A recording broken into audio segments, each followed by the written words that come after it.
Hello, everyone. Good evening and happy Thursday for the first Thursday night episode of Top 5. So, for those of you unaware, due to Jason's schedule, we had to move it to Thursday night going forwards. So, it'll be, we're keeping the every other week, but for the foreseeable future, we'll be doing Top 5s on Thursday nights. But yeah, everything else will pretty much be the same. So, what's up, Jason? How you doing tonight? Doing good. Yeah, this is all my fault that we're Thursday night top 5 instead of Tuesday night. So it's going to be an easy, quick change. Hopefully, it won't be for too long, but you never know. We'll see what happens. Yeah, so I still don't know exactly what I'm doing with the open mic yet. I haven't really put much thought into it, but fortunately, that's a one-on-one show, so it's very easy to move around when it's going to be. Not like one of my panel streams with a bunch of people. That's much easier, much more difficult to reschedule. So, but I'm glad that we're able to keep Top 5 going because I really enjoy this show. So, well, and we got a returning guest from last episode, and one of my other co-hosts on my other show. We got Ryan joining us, my party chat co-host. What's up, Ryan? How you doing tonight? That's that right? Yeah, we do. Yeah, no, it's actually good to be here. Well, we're gonna be talking about top 5 rare video games. So there's gonna be some discussions about a certain dun dun dun dun dun. He's gonna.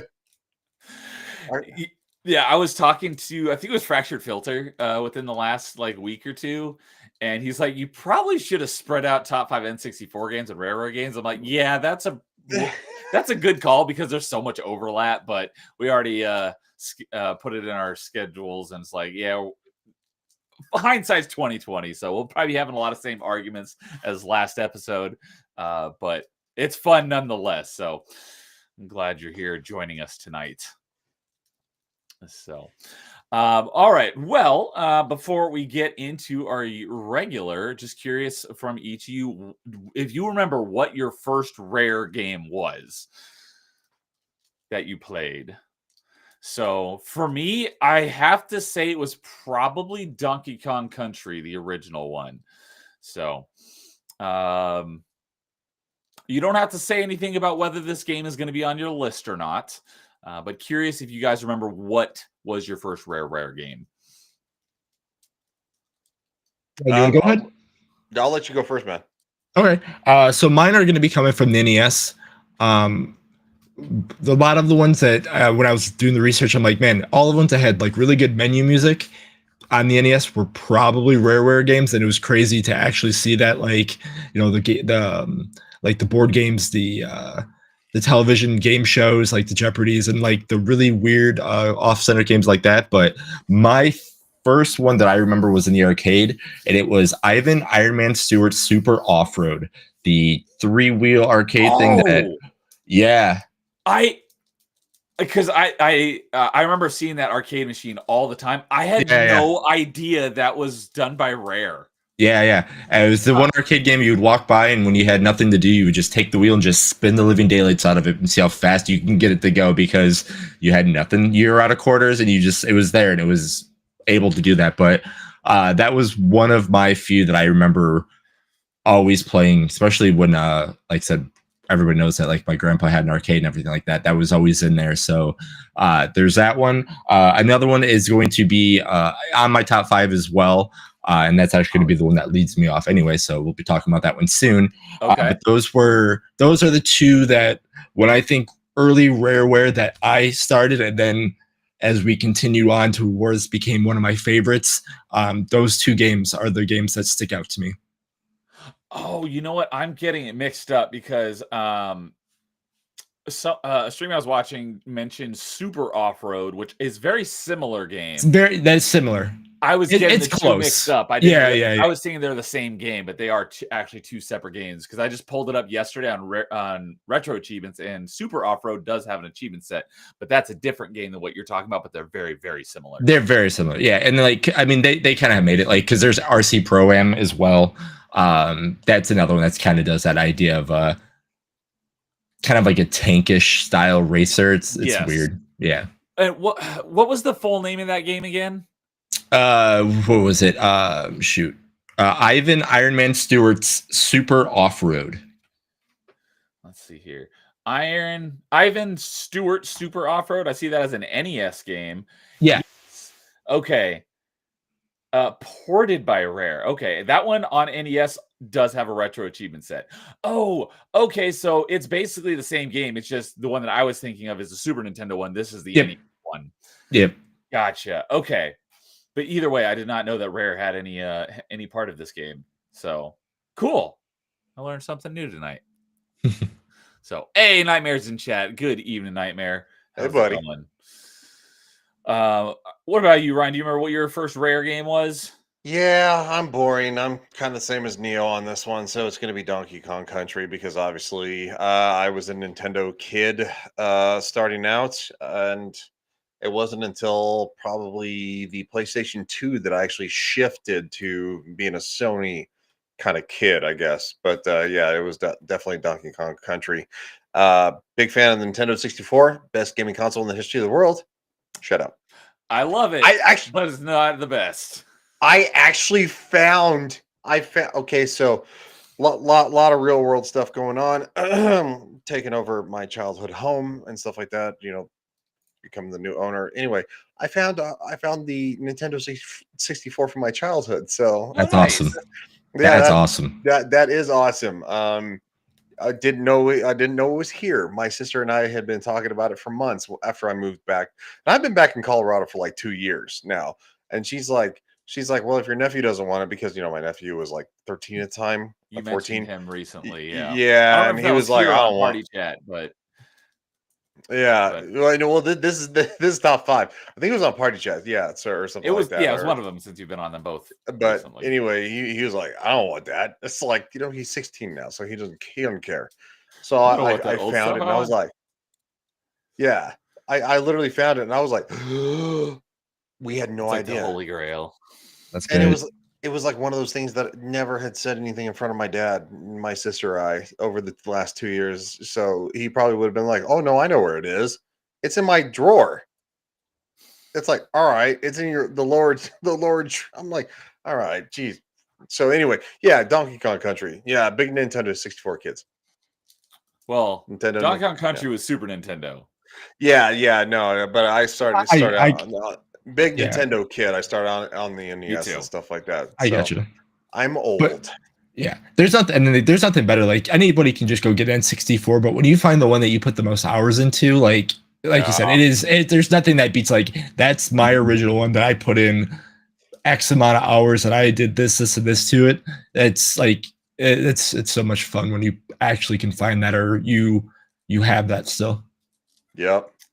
So, hey, Carl's in chat as well. Good evening, Carl. How you doing tonight? I didn't know that you had a stream with Canadians scheduled. I got it on my playlist, so I'll be listening to it. But if I would have known that you were doing that, I would have watched it live. I'll probably catch it tonight after we're done here. So, all right. Well, with that, we'll go ahead and get into our top 5s. So, now that Jason, you are back, you can resume your role of kicking off the number 5. So I kind of mentioned there was 2 games when we were talking about Rareware games, the Iron Man Stewart Off-Road, and then this one that was also on the NES that I played at my grandparents' house every time that I went over there, and that is Snake, Rattle, and Roll. I don't even ever even heard of this game. Yeah, it is Snake, and it's the first thing that comes up on retro. Snake, Rattle, and Roll. Yeah. It is probably my favorite kind of puzzle platformer. In a way, you play as a snake, and you have to get these pellets that make you get bigger, and then you go to a scale, and if you have enough pellets on there, you ring the bell, and you can go to the exit. But every time you get hit, you lose a pellet. That's your life, and then there's certain power ups and everything like that. So. If you haven't played Snake, Rattle, and Roll, I believe it is on the Switch, on the NES. I believe it is on the Switch Online service. Yeah, I believe it is, but it is a really, really fun game to try out.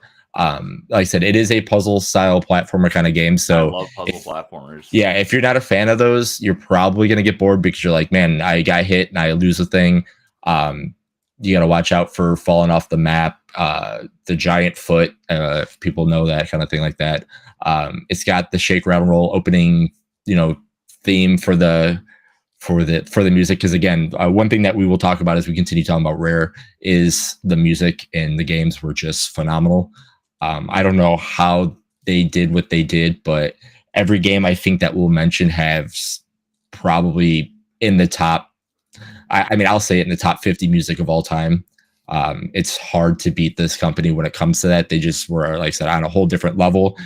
Even if it was, a certain game that you push pause and you heard a song that was insane, or the whole entire theme of the game and all that kind of stuff. But again, we'll probably talk about some of those games that I'm kind of hinting at as we continue down the line and everything like that. But if you haven't played Snake Rattle Roll, just give it a check on YouTube just to kind of see what I was talking about on the other platformers. And then if it is on the Switch, definitely give it a go. Like I said, it's a good, I just want to kind of relax, play a game, and kind of get frustrated at some of these jumps. You'll have fun with that one. And it's multiplayer too, which was kind of fun. Okay. Yeah, I never had an NES, so a lot of those NES games, like I played a couple of them over at friends' houses, but this one, hey, what's up, Just JK's over on Kick saying never heard of it. I had never heard of it either.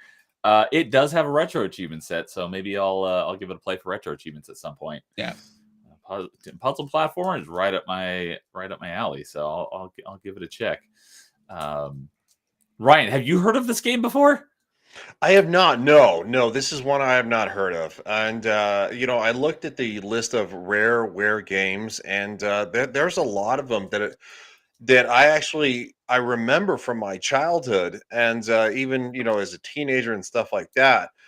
But it's the one from my childhood that actually, before, because again, I was actually introduced because of Nintendo. But there are so many other games that I actually did play. Okay, so like, I'm sorry, Donkey Kong is like a Nintendo exclusive, if it relates to Mario and stuff like that. But there are other Nintendo games that like literally we found after the fact and played on the NES after that, because my first gaming console was an NES, and I never had a Super Nintendo. And then the subsequent thing that we got after the fact, my parents bought was the Nintendo 64, the one that I actually alluded to that I just found recently.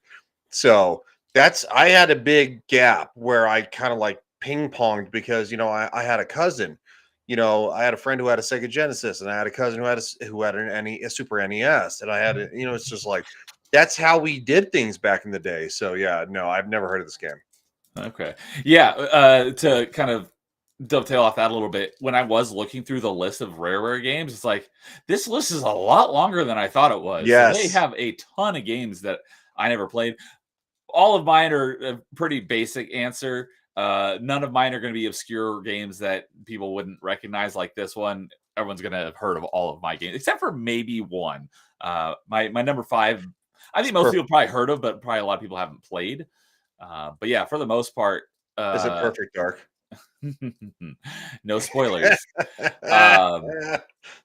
But yeah, there were a lot of games on that list. I was like, had no idea that they made this many games, and their catalog went as far back as it did, like into the 80s. I was like, wow. So oh yeah, absolutely. Yeah, like 87 was like one of the first ones. I just had it up. 86, 87, but yeah, 87 is I would 86, say. 86. According to Wikipedia, their first game was 86. Was VS Slalom. Yep. On the NES. So. Yeah, I say 87 because again, that's when it came to us. Because usually the VS stuff was the arcade NES that you find at Pizza Hut every once in a while and all that kind of stuff. Yeah. So, Just JK says, "Oh, that Snake Rattle and Roll game is on Xbox through Rare Replay. Is it really?" It is. I thought it was too. Yeah, because Rare Replay has a lot of good things.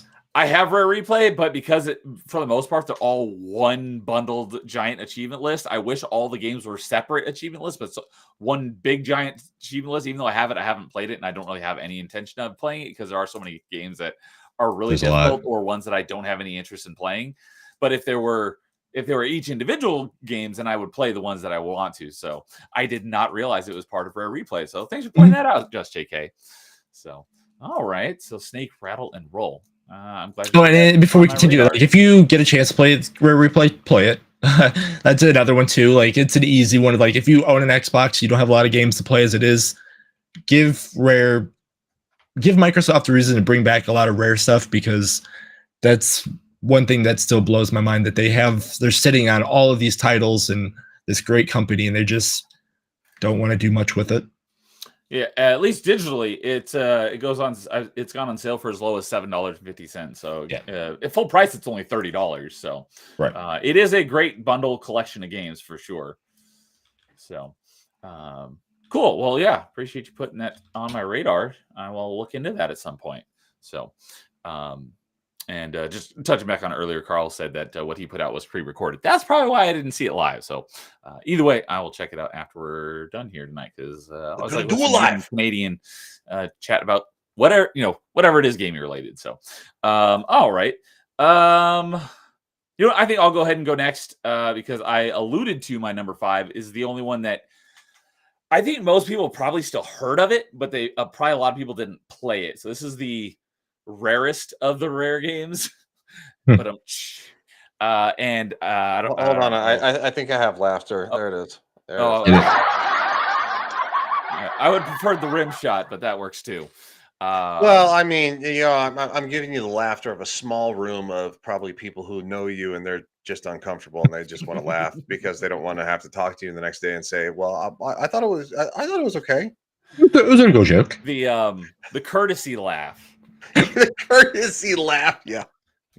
So, but I know Lowest Expectation will be happy to hear this one's on my list, because when we did top 5 shooters, this was his number 1, which kind of surprised me. So that is what I realized many, many, many years later. I think I actually realized it on top 5 shooters. This was probably the first third-person shooter game I ever played, and that was Jet Force Gemini.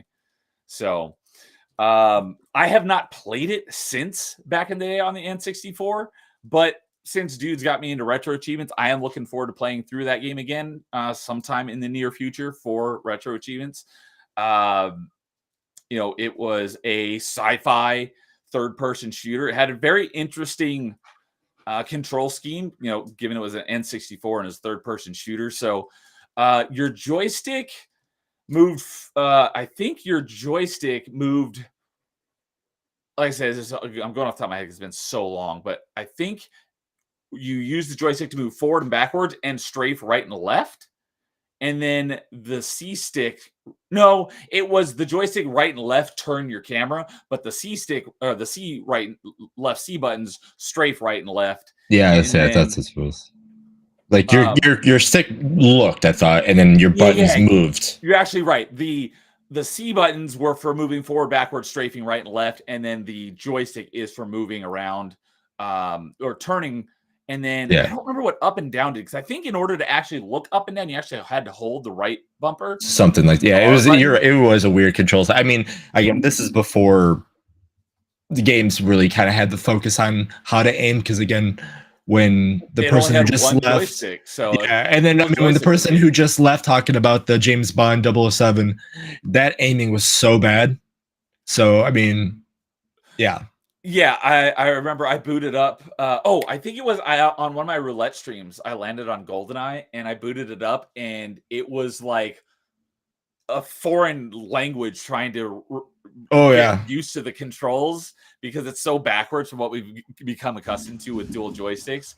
But I remember I got really used to it because back on N64 we didn't have dual joysticks yet.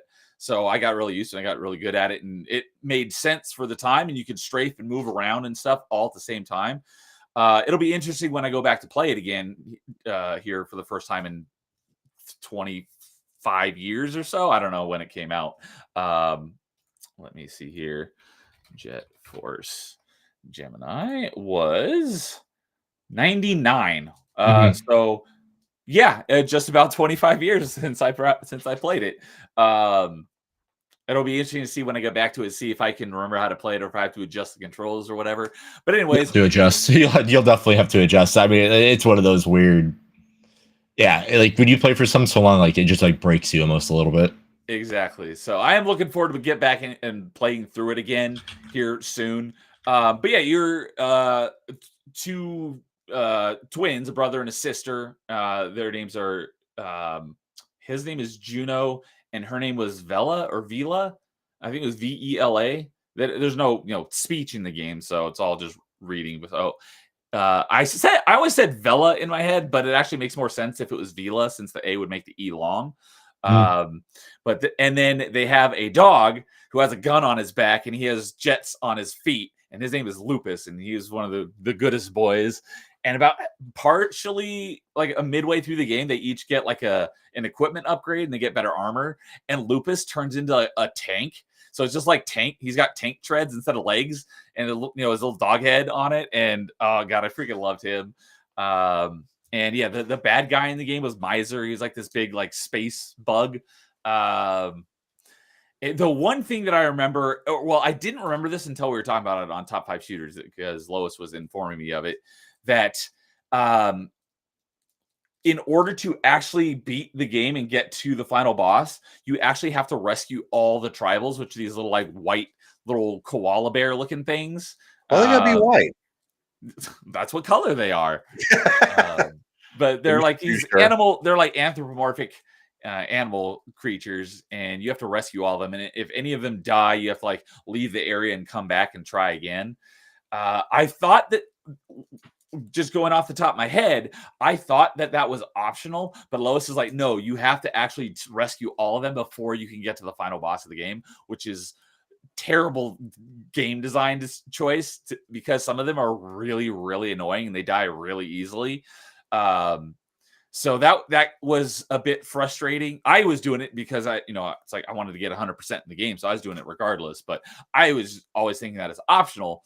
Up until Lois informed me, is like, no, it's a required part. So either way, I am looking forward to playing through it again here in the near future for retro achievements. And it was really, for the most part, except for that one, that's really the only criticism I would have of the game based off of my recollection of 25 years ago. But a sci-fi third-person shooter on the N64. If you didn't play it, I would recommend it. Yeah, and it's funny too, because like you said, I had a feeling this was going to be on your list. I just didn't know where.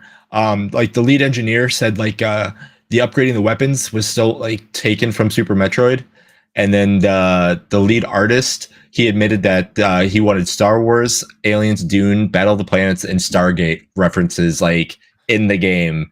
Not like, or I should say references, like influences in the game kind of thing. Okay. Yeah. I was gonna say, like, I don't remember any influences. Stargate references, but this is before I got really into Stargate. That I didn't get really into Stargate until I was just looking up a little thing on him saying that. He's like, I wanted Dune, Battle of the Planets, and even Stargate, like influences as I was, doing the artists and all that stuff too. I'm like, that sounds like everything right there.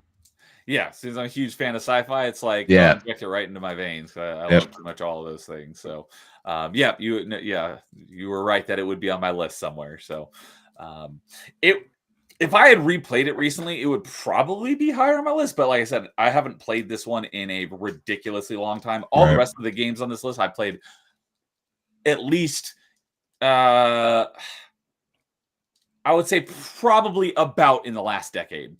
Whereas that one's been 2.5 times that. So, and yes, Just JK mentions that Jet Force Gemini is also on the Rare Replay. But as I was just mentioning, it's part of the big collection. It's not a standalone game. So I'm not actually going to be playing that one on the Xbox version. I'm only going to be playing it for retro achievements. If it had a standalone Xbox version, I would play that. But there's all these other games in the collection that I don't want to play. So I wish, because some of the games in Rare Replay are their own standalone games, like GoldenEye and Perfect Dark and Blast Corps, I think. I don't remember that one. But yeah, there are a lot that are by themselves. Viva Pinata, like those are their own standalone games, but there's other games that are in the Replay collection that are only in the Replay collection. It's like, that's a really dumb choice. They should have all been individual games, so you can pick and choose what you want to play without having to play it. Essentially play all of them. For most people, it wouldn't matter, but because I'm a bit of a completionist, stuff like that irks me. So, but without just yes or no, since I know you are a huge, because this was an N64 game, Ryan, and I know how much a fan of N64 you are. Did you ever play Jet Force Gemini? I did not. No. Okay. All right. I know nothing about it. So, well, then I think you should give it a shot at some point. I will. Yeah, absolutely. Fan of N64 and Rare. I mean, and I just found my original Nintendo 64, so I mean that's something that I would love to hook up and kind of get going. So yeah. So, all right. What about you, Ryan? What is your number 5? My number 5 is going to be, we're taking it all the way back to 1991 with Battletoads. Nice. That Yeah, was NES, right? that is Yep. NES. I played that Absolutely. over at my friend's house once or twice. I know it's notoriously difficult, but I only know that from reputation because I only vaguely remember it. Yeah, no, it was something that back when you could actually go to Blockbuster or your local grocery store, um, where we actually this one happened to be Albertsons, where we would rent our video games from the NES Okay. video games. I used to have As an you, Albertsons nearby. as you'd walk out the door, depending on the side, there would be video games and then movies. Yep. And you would Yep. so like the parents would usually get a movie, and then for us they would find a video game, and Battletoads was the first one, one of the first ones that I very much enjoyed, and it will lead into my number 4, but yeah, Battletoads is my number 5. So Okay. Do you have any PTSD from Turbo Tunnel? I don't think so. I was so young, to be quite frank, that that the predecessor, which will be my number 4, I'm not going to sugarcoat it. The predecessor will actually be my number 4, and I remember it more because Oh. it was 2 player, and but we'll get there. Was So Battletoads not 2-player? I thought it was. I think it was, but I don't think that I You don't never played remember. it in 2-player? I don't remember Dad and I playing it together. Gotcha. What I do remember is my number 4 pick. Is Battletoads in Double Dragon. We That played was that gonna be together. my guess. That we played that together. We played the shit out of that together. So I was just gonna say, so since you're alluding to it, why don't you go ahead and lead us right into our number 4s then? okay, well then number 4 is it is 1993. It is Battletoads and Double Dragon, and God, that's good video game right there. I'll tell you what, it Was was that a bundle where it was 2 games on one like cartridge, or you no, No, specifically? they partnered up. they partnered up. It was Battletoads and Double Dragons. Oh, it was one game and it had both It Yeah. was sets of one characters. game, and they had all the characters, and Okay. they got together to literally, fight the forces of Space Yeah. Evil. Yeah. Okay. There was, like I said, there was the final fight, there was the Streets of Rage, but there were like Battletoads was like, let's get the next best one and let's team up. Let's get the Double Dragon guys. Let's get Billy and Jimmy in here. Let's get this going. And It was yeah, so good. yeah, it was a lot of fun. So good. Okay, yep, I see it. I've got them up here on Retro The, Achievements. They both have Retro the box Achievements. art on that too is so great too. So like, I mean, that just sells it to you. I mean, you play Double Dragon through, all of them with the great thing. Then next year you see the Toads with them on there. It's awesome. Hold on, let me see if I can find the box art. Yeah, Battletoads Double Dragon. What, literally, it's the second one you can Because actually pick. there was a Battletoads game. There it I'm is. assuming there was also a Double Dragon game, and then there was the combination game with both of them. I think there was probably at that time maybe 4 Double Dragon games. Oh, there were maybe that many Double Dragon games by that Yeah, time? there's a lot. I know 3. I can't remember if I'm trying to remember when 4 and 5 all came out. Let's see. Series Double Dragon. All right. Let's go by release date. This is multiple platforms, but yeah, we got Double Dragon. We got Double Dragon 2 was in 89. Double Dragon 3 was in 91. So 3 of them were. So let's see here. Double Dragon and Battletoads and Double Dragon Ultimate Team was 93. So yeah, that was basically like the 4th. Yeah. Oh, there was Super Double Dragon, although that might have been the exact same game, just ported to Super Nintendo. Yeah, wow. Yeah. There was a few Double Dragon games already. Yeah, there's quite a few. But yeah, like as we combine both of them, but like I'm gonna go back just like the original Battletoads, but like again, I kind of the music. Like, can we all remember the first time we hit pause and remember that pause music? I know it's a huge internet thing now, but like That's it didn't good have stuff right there. Look at that. Yeah. Okay, so quiz time. What were the characters of Double Dragon's names, and what were the Battletoads' names? I don't remember that, so yeah, I'm gonna fail that It's quiz. Billy and Jimmy. I was gonna say, I Rash. bet Jason knows. I'm forgetting one Battletoad right now. It's Rash, Pimple, and then there's one more. Okay, I don't know any of them because I never Rash, actually played Pimple, and someone else. Battletoads names. Let's see. It's not coming to me. Rash, was it Zitz? But Yeah, that is. Yep. I loved it because you know what? Quite frankly, the Double Dragons they had the staff, right? They had like the bow, the bow Mhm. staff, and I think they actually had the nunchucks, but the Battletoads could actually, quite frankly, what was fun is they could actually pick up those weapons as well. But at the same time, they had like this thing where it was like kind of like a slam. It was almost kind of like what a Hulk slam or something like that. And they could Mhm. pound the ground, and actually the enemy would like get messed up. So it was a good bit of fun. So the best combination was being a battle toad, but picking up the bow staff as of a double dragon, and you could actually literally like whip them just like from range attacks. It was so great. God, that's good stuff. But Mhm. anyway, no, that's it's probably one of the most nostalgic games that and the reason I have it on my top 5 because that's the first video game that I remember that Dad and I played together on the That's NES. awesome. And to me, like you said, the nostalgia, like that to me right there is like gameplay wise and just character design. That's easily late 80s, early 90s, Oh, it's like so good. video games right there. Like that's like beat 'em ups, just that genre right there was huge during that time. Oh yeah. And then just the character art, the characters, and then how everything was in the game. Like that is that time frame. That is what the Turtles was going for. That is what everything was kind of going for at that time. Is what Battletoads and then Double Dragon was doing at that during the 90s. Let's see here. Can I go? Okay, I can. Sweet. All right, give me just a second here. NES. I'm on Retro Achievements. I'm looking at just beat 'em ups on the Super Nintendo, Oh man, and let's see here. There's about a couple of these are homebrews, but there's about 35 of them yeah. are beat 'em ups just on the NES. So yeah, it was a very popular genre at the time. hmm And that's not including like the Sega Genesis exclusive ones too. Like I said, we were talking about Streets. I was mentioning Streets of Rage. Like the beat 'em ups were just they were Yeah, huge in the arcade because they got quarters from people and they were great bringing them to the console as well. Especially if you knew the code to get unlimited continues, then you could actually beat it without spending a ton of money. let's see here. And there's a few more on I was like, yeah, Genesis. I think there was even more. Yeah. It looks like there is about 40 on Genesis. So there's a couple more. Yep. But yeah, popular stuff. And the genre disappeared for a long time, but it's kind of made a resurgence recently in the Yeah. last few years. Kind of in that drought.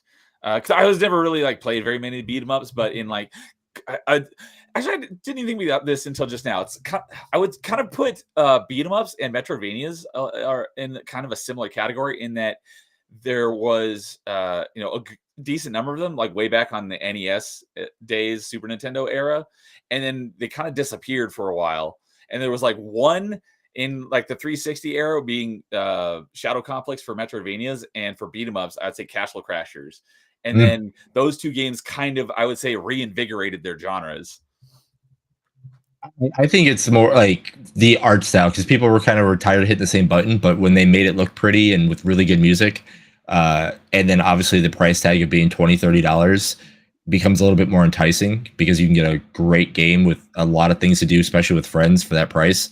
Again, that's what made them so popular. Like you were saying, Ryan, you played with your dad, so I mean that was a huge thing. Playing, sitting next to somebody, who's getting the health, or you got the one friend that just grabbed it anyway. Like, hey, I was almost about to die. You could have gave that to me, but like, oh, I got the points. Then you had the points racer. If you wanted to go those kind of competitive beat 'em up style. But yeah, there was so much to it, and like I said, the stories were just always just crazy fun and just so much nonsense. It was good.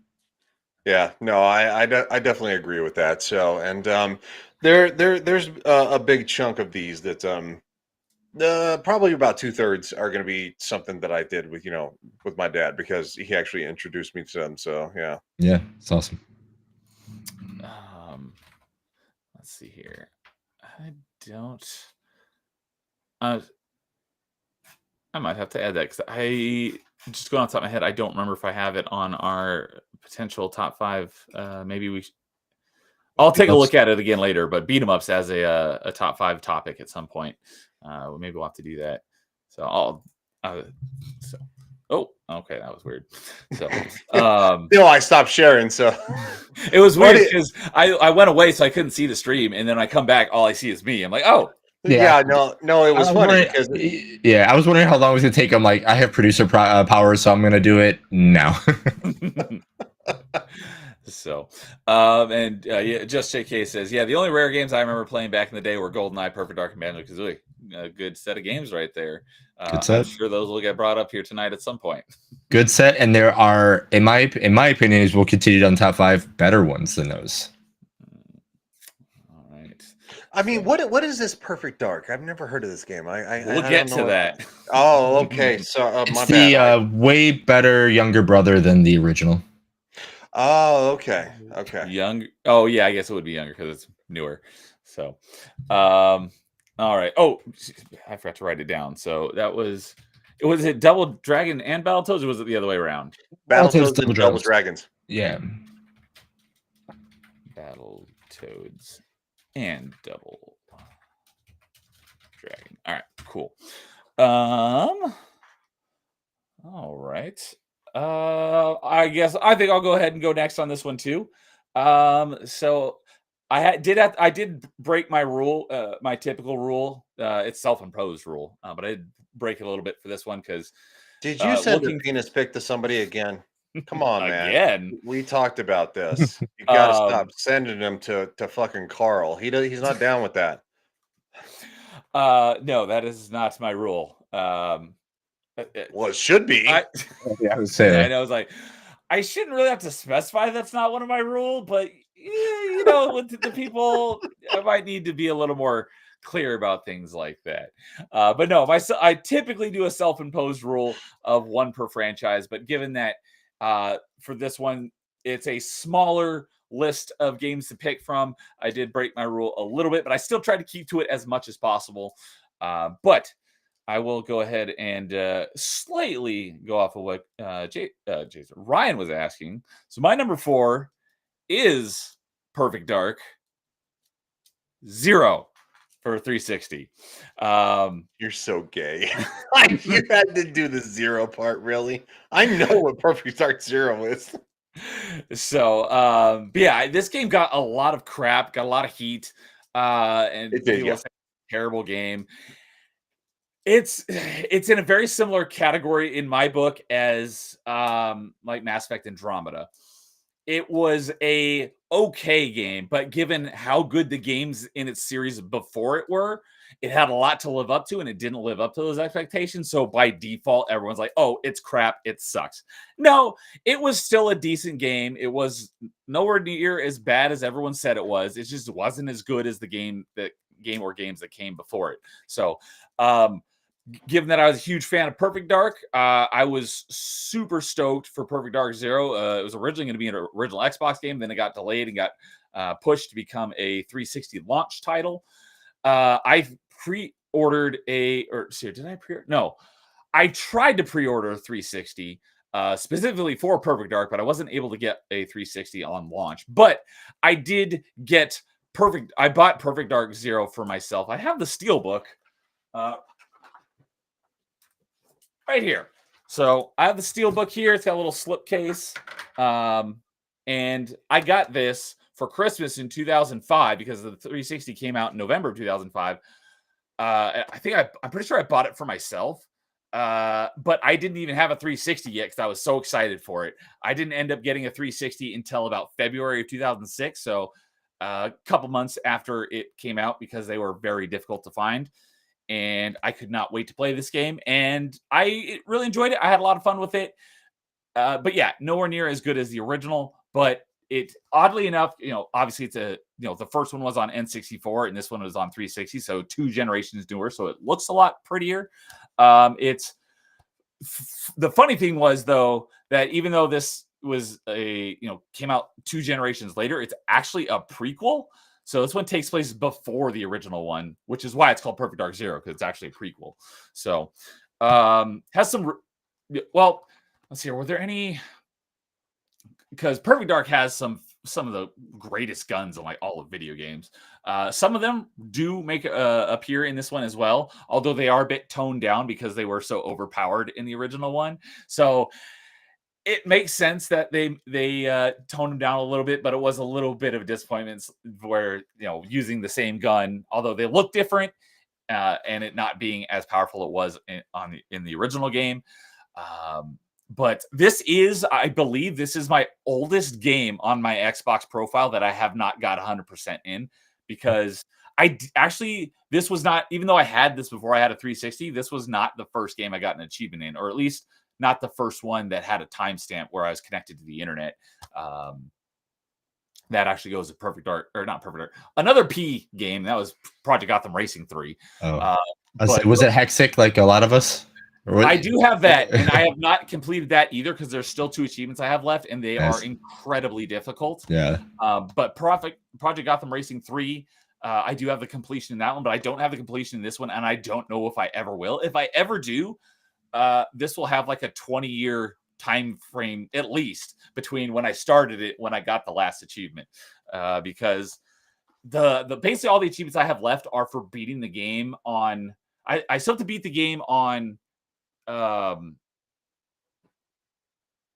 see here. I've beaten the game on Perfect Agent, or whatever I think you had to beat Perfect Agent to unlock a higher one, like Zero Agent or something. It's been a long time since I played it, but there's like the 3 difficult, like easy, medium, and hard, and then it unlocks like super hard.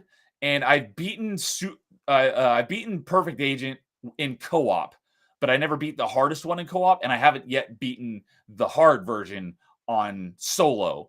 So I still have like 4 or 5 more achievements. I do want to get the last few achievements at some point. I just don't know if I ever will. But one of the cool things about this game is, most of the first-person shooter, the predecessors of this was the original Perfect Dark and GoldenEye on N64, and you start out each level with a certain set of weapons, and you find certain guns and equipment, mines, and whatnot throughout a level, and then you can carry. It's not, it wasn't really until Halo where you could only carry like 2 guns. You had to ditch stuff. And before Halo, it was basically if you found a gun, it went into your inventory, and you can switch through all the different guns you found in a level. This one was actually was a little bit of a middle ground. So it was more of like you had like 8 slots, and each weapon, like the better weapons, might take up 4 slots. So if you had 2 really good weapons, you can only hold 2. But some of the smaller guns, like a pistol, may only take up 1 or 2 slots. So you could essentially hold like 4 pistols, or you could take, like 2 single-handed weapons and a bigger gun. So it kind of was a stopgap between the two, where you have a certain amount of slots, and it was kind of like a Tetris sort of thing, where you can, although it didn't have to do with anything about like, rotating or stacking or anything like the cache in Resident Evil, but you had a certain amount of slots, and each gun was a different number of slots. So you could, as long as you could fit them all in, you could take whatever guns you want. And how it worked was, every time you found a new gun, whatever gun you had in your inventory at the end of the level would then get added to like your case, essentially. And then you could go back to previous levels with the gun that you found in a later level. So in order to essentially acquire all the guns, you had to beat a level with each of the guns, and then it was permanently added to your inventory. And then you could select it at the beginning of any mission you wanted to. So that was kind of a cool way, cool thing to do, because one of the guns, my favorite one, just like in the original Perfect Dark, a lot of the guns are actually modeled after real guns, and same with GoldenEye, but they have like different names. Like the RCP-90 in GoldenEye is just a P90, but they have to give it a slightly different name. So similar thing. A lot of the guns look like real guns, but they're futuristic like. So I forget what the gun was called in this one, but it's if you were to look at the actual gun, it looks exactly like the real life gun called the FAMAS, or some people say FAMAS, but that sounds stupid. So, but the FAMAS, and it was essentially because the Perfect Dark equivalent of the RCP-90 was the RCP-120, and in the original Perfect Dark, its secondary function is you could cloak, but it like uses your ammo to fuel it, so it just burns through your ammo. But you could use it to cloak, which was really cool. But in this one, that same gun, I don't know if it was still called the RCP 120 or had a different name, but it operated very similarly. But instead of using bullets, it was an energy-based projectile, and it had a recharging magazine essentially, so you could go cloaked for as long as it, your battery lasts, and then once it runs out, you uncloak. But then it recharges, so then you could just wait and then use it again. That was probably my favorite gun, and it was really powerful. So I've used that gun to get through most of the game on perfect agent difficulty on solo, but there's still like 1 or 2 levels that I was never able to beat because they were very difficult. But yeah, I had a lot of fun with it. And one of the other things was, a lot of people had high hopes for this being kind of the breakout hit for the 360 launch title, given that it was basically the primary first person shooter. There were a couple other first person shooters that came out on launch, with I think Quake 4 was one of them.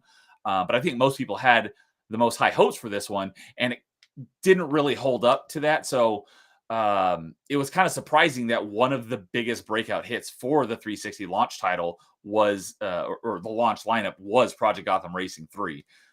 But I did play a lot of this, not online, but there are a lot of multiplayer achievements, which I did mostly in solo because, like Perfect Dark on N64, there were a lot of different options for bots and stuff. But they added, one of the cool things was they added some vehicles. There was only a couple of them, but there was like this cool mech suit that you could fly around in. That was pretty cool. So I played a lot of the multiplayer, but mostly against bots. Yeah, I have spent a lot of time in this game, and I've had a lot of fun with it, and it did not deserve as much hate as it got. So, hey, Lowest Expectations is here. What's up? Too bad you should have got here sooner, but I'll go ahead and give you another little shout out. My number 5 was Jet Force Gemini, and I know how much of a fan you are of that game.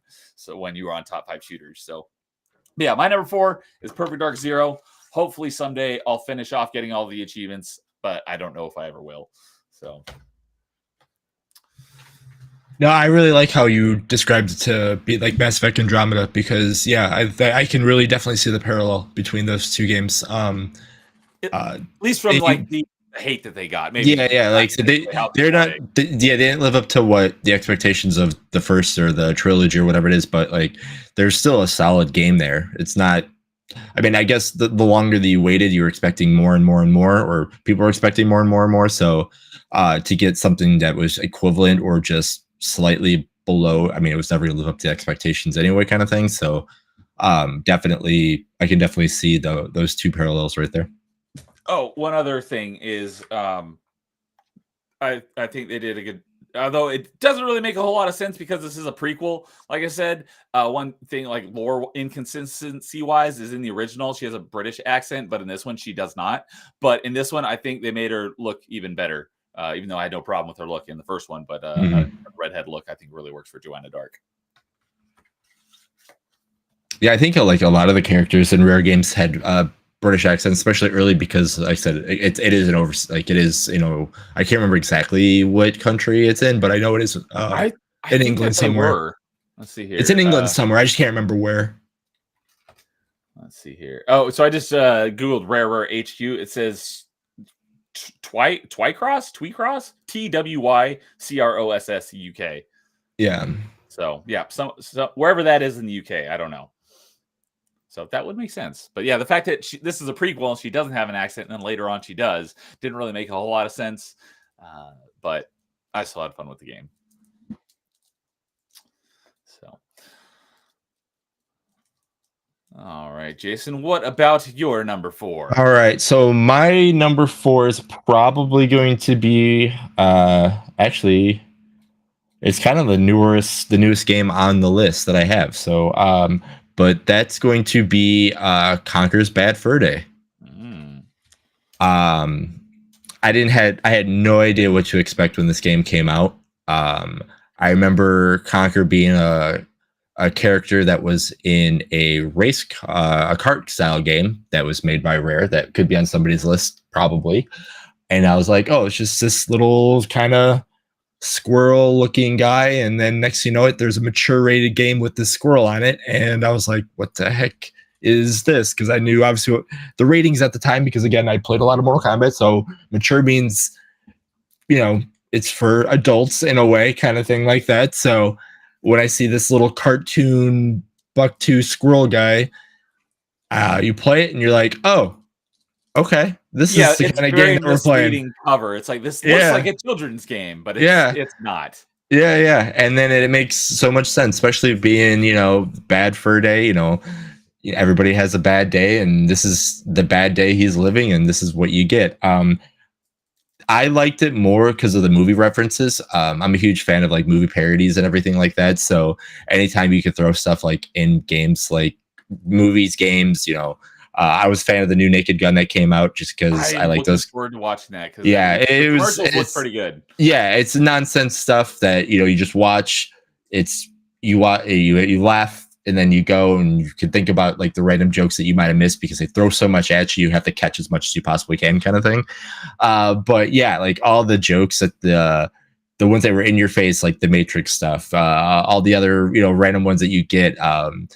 The Terminator things, like there were so many movie references in there that it was just fun, pointing. I'm like, oh, it's a squirrel that's doing this, and then you obviously again the internet's taking it to there, but like the Great Mighty Pooh song, what the heck is that? Again, music, telling a story for a rare game. So much in the game that is just what the heck's going on, and then why you're doing what you're doing. It's just like, okay, cool. This is interesting. We'll just like, if you haven't played this game, you should. It's a trip. It is a trip. So I have not played it yet. It is on my list of like games that I need to go back. Not go back and play because I never played it before in the first place. But given all of that I've heard about it, not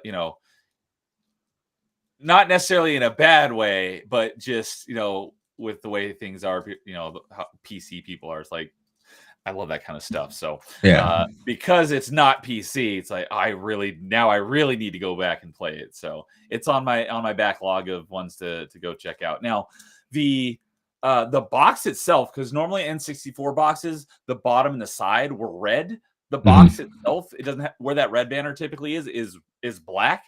Was this one of the games that had a colored cartridge?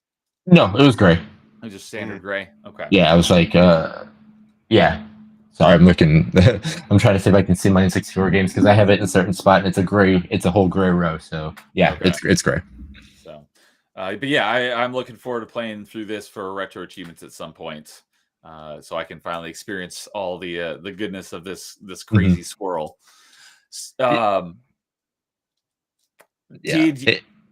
You don't have to answer this if it potentially. I don't even know if it. I'm assuming it was, so it could potentially still be on your list later. But did you play Live and Reloaded? Because that was the one that was on original Xbox, right? Yep, I played both. Okay, and that was still a Rare game, right? Yeah. You can technically lump them together, but if I had to choose between the two, I chose the original because that's the one I played first. So is Live and Reloaded not actually like a sequel, like a new game? Is it just like a remaster essentially? That's for what I've played. It was, yeah, unless I'm misremembering.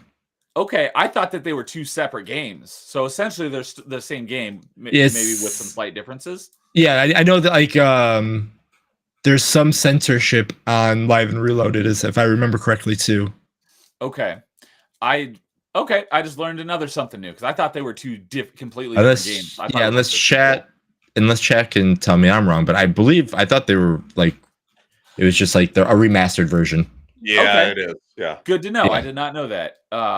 Speaking of the censorship thing, though, one thing I've learned from James, because he's talked about that in the past, is that the censorship in Live and Reloaded was not like censorship. They did it themselves because it made it funnier.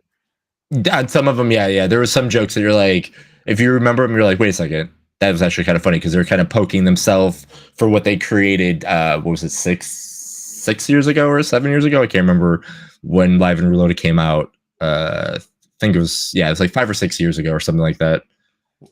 Live and Reloaded, that came out. It was an original Xbox game. Yeah, it was 2005. Oh, you're how many years apart from the original? Yeah. So Okay, I thought you were saying like 5 No. years ago, like No. 2020. It's like, wait, what? We're about 20 years from now. Yeah, 20 years ago. But from when Live and Reloaded to the original, there was like a 5 or 6 year difference. Okay, that makes a lot more sense. Yeah. They were poking them fun of themselves for what they created during that time frame. Gotcha. Okay, now we're all in the same boat. So, hey, Paul's here. What's up, Paul? Good evening, buddy. Good to see you. So, okay. So there was no real like sequel to this game. It's just basically a standalone. Mm-hmm. Yeah. Okay. So, and then, I mean, if we want to be honest, like technically, Conker's Bad Fur Day is a sequel to Conker that was on the Game Boy. Oh, really? Yeah. I did know there was a Conker on Game Boy. Is it Conker's Pocket Tail on Game Boy Color? Yeah. Okay. I didn't realize that this was basically a sequel to that. Yep. Oh, that one is rated E for everyone. It is. Like I said, like I forgot what movie it says, but like everybody's one bad day away from having, you know, something crazy like that. Like again, this is what happens when you have a bad day. You turn into a mature rated game. And but yeah, Conker was originally an E for everyone handheld game. So that would be even more of a kind of, where did that come from? If you played the original one on Game Boy Color and you're like, oh, they got a Conker game coming out for N64, and then you play, it's like, whoa. Or again, if you play that certain kart racer that might be on there, if you pick him in that game, you're like, I did not know he was in that game. Yeah. So, all right. So number 4 for Jason, Conker's Bad Fur Day. All right. Let's see here. I guess I'll go ahead and start our number 3s. So, for my number 3 is the game that I mentioned at the beginning, which was my very first Rare game. That in that franchise. So it's not Donkey Kong Country was what I mentioned earlier. That is not actually my pick, because out of the Donkey Kong Country games, my favorite was Donkey Kong Country 3. And that was actually the one that I owned the cartridge for back in the day, because Donkey Kong Countries 1 and 2, I played them, but I didn't actually own the cartridges. I either rented them or borrowed them from friends, but I owned Donkey Kong Country 3. I remember getting that for Christmas. And I think I've talked, I don't think it was on Top 5, but I have talked about it on Party Chat before because it was relevant to some Party Chat topic we were talking about. But I specifically remember getting Donkey Kong Country 3 for Christmas, but we were at... we would go, our tradition was we went to this condo on the beach every year for a week for Christmas every year. And so I wasn't allowed to bring like my Super Nintendo with me. So I had a Super Nintendo game that I got for Christmas, but I couldn't play it until we got home. So it was like killing me that I had this game that I really, really, really, really, really wanted to play, but I couldn't play it for a few days until we got home. And I remember reading that cover, or not the cover, back when we had manuals. I remember reading the manual for Donkey Kong Country 3, like cover to cover, like multiple times. It was about a 3-hour drive from there to get back home. So I read that manual. Like I remember reading that in the back of the car, like multiple times, just so excited to get home and play it. And a lot of people, I would say that not anywhere near to the same extent as like Perfect Dark Zero or Mass Effect Andromeda, but out of the Donkey Kong Country games, I think Donkey Kong Country 3 for a lot of people is the one where they have like the lowest opinion of.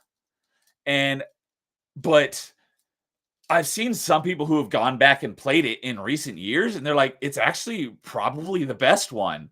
So it's the one that I played the most, given it was the one that I owned. But I just this year went and replayed Donkey Kong Countries 1, 2, and 3 while I was on my vacation. And I didn't do a whole lot of it while I was on my vacation. It was mostly on the plane there and back. But I played it all right here on my Retroid. So I got the 101 or 102% completion in Donkey Kong Country 1, the 103% completion Donkey Kong Country 2, and the 105% completion Donkey Kong Country 3. So I've played all 3 of them very recently. I don't have all the achievements in all of them, but I did get the 100%, basically the 100% completion for doing everything in the game, because obviously people have written retro achievements for stuff that is not part of that. Like there are certain levels I have to go back and beat in under certain circumstances or under certain time limits. So, but replaying through all of them, because a lot of people, I think, if you were to ask most people who are fans of the Donkey Kong Country games, which one's their favorite, I think Donkey Kong Country 2 is going to be most people's favorite. And shout out to the Fuse app. Carl introduced it to me a while back, and I've been loving that app. And I was just looking through it like yesterday, the day before, and you can go and rank your top 10 games of all time. And I was scrolling through just some random people on the site. And you can, when you're scrolling over multiple people, you can see like, here's, if you want to tap, you can tap this to go and see their full list of top 10. But when you're looking at the little thumbnail, it shows you their top 3.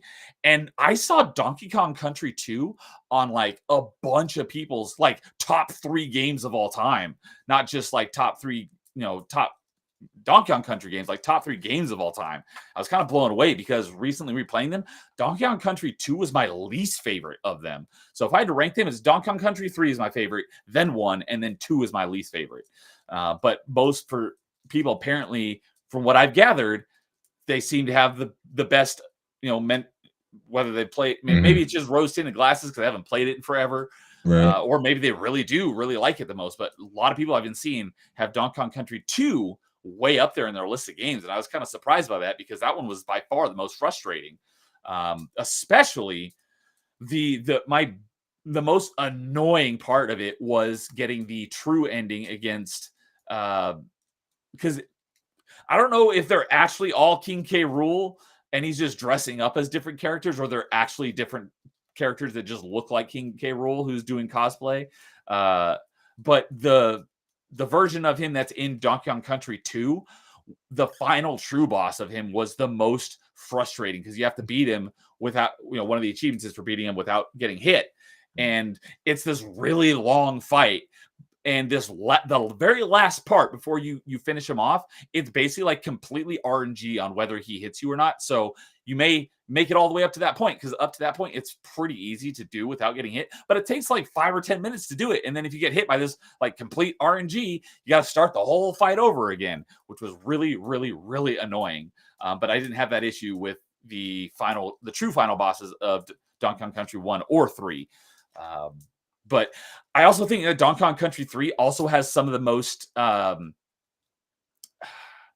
not intuitive, that's not the right word, ingenuitive, I guess. It has some really clever levels that you don't see in 1 or 2. So I think it has some of the most creative. Donkey Kong Country 3 has some of those creative levels. And I like one of the other things that's puts it up, one of the game design decisions that puts it above 1 or 2 for me, like 1 and 2, once you go, you have to basically go through in a specific order. So you have to beat World 1 to go to World 2, and then World 2 to go to World 3. And the only way, like, let's say you wanted to go back to World 1, you have to, if you haven't beaten whatever world you're in, there's no way to get out of your current world. You have to go and beat the final level of your current world in order to leave, and then you can go back to a previous world. Donkey Kong Country 3, there are a couple worlds where you can do like what you have to do World 1 and then World 2, but Worlds 3 and 4 you can do in either order. It doesn't matter. But at any time you can leave whatever world you're in without even completing that world and go back to a previous world. So that was really nice. Quality of life improvement, if you for lack of a better term. And I really like the vehicles in that it's almost kind of like in order to get to the different worlds, it's almost sort of Metroidvania-esque in that beating each world gives you like a part that you need to go to give to Funky, and then once you have those parts, he can build you a new vehicle that allows you to now reach new areas. So like you start out with just the canoe, or not the canoe, the motorboat, and the first 2 worlds gives you the I forget what the items you are from getting the first 2 worlds, but then he builds you a hovercraft, and then the hovercraft can go over rocks. So then you can get out of the little water area you're in. And then the next 2 worlds each give you a ski. And once you return those to him, he builds you the turbo ski, which is able to go up waterfalls. And then if you, I forget exactly how you do it, but there's the last vehicle you can unlock is not a requirement because the turbo ski will get you everywhere you need to go for beating the game. But in order to get everything in the game, you need to build the gyrocopter because that allows you to fly, and there's some areas that are up in the clouds that you need to get to. So having that kind of like sort of Metroidvania-esque world progression was really cool. And I really like those vehicles. Those are really cool as well. So lots of good things to say about Donkey Kong Country 3. And yeah, that was playing through all three of them. That was not just because of my nostalgia for 3 being my favorite as a kid, playing through them all again. 3 still stood out as my favorite of the 3. So my number 3 is, no pun intended, my number 3. Yeah. Or my number 3, Donkey Kong Country 3 is my number 3. Right. So we'll probably have. I'm sure we'll have more discussions. I know I'll bring up more on the Donkey Kong Country front, but we'll have more. Yeah. So, all right, let's go. Jason, you wanted to give us your number 3? Yeah. So I will be shocked if anybody has this game on their list. No namer. Yes and no. Ryan might not have. I think Ryan would have absolutely enjoyed it, but he didn't have Super Nintendo, so I don't think unless he's picked one up recently and played it. But my number 3 is probably, if it's not number 1, it's number 2 favorite baseball game of all time, and that's Ken Griffey Jr.'s Winning Run Baseball. Huh. I had no idea they did a baseball game. Yeah, and it was very good. It was. I remember there being a Ken Griffey baseball game on N64, but I don't remember one on Super Nintendo. Yep. There was 2 on Super Nintendo. This was a sequel to the first one, obviously. Oh, yeah. I'm looking at retro achievements. So Ken Griffey Jr.'s. You're talking about Winning Run, right? Winning Run Baseball. Yeah, that's okay. That's the other one was number Ken 3. Griffey Jr. presents Major League Baseball. Mm-hmm. Okay, that one has an achievement set. Winning Run does not have a retro achievement set. Interesting enough. I can kind of see that. Like I said, it was a simulation arcade game in a way. Like it was sim in the baseball set rules, but there was a lot of things you could do to make it more arcadey in a way. So it was a lot of fun to play with, with your brother or with your friends or anything like that. It just had like traditional play a season. The music, again, I'm going to bring this up in every game, should not be that good for a baseball game. I mean, you play. Oh man, I should have pulled this up, but like the menu music for the game is absolutely. It's got way better music than it really deserves to for a baseball game. Oh man, I'm gonna have to maybe pull it up as I continue talking about it.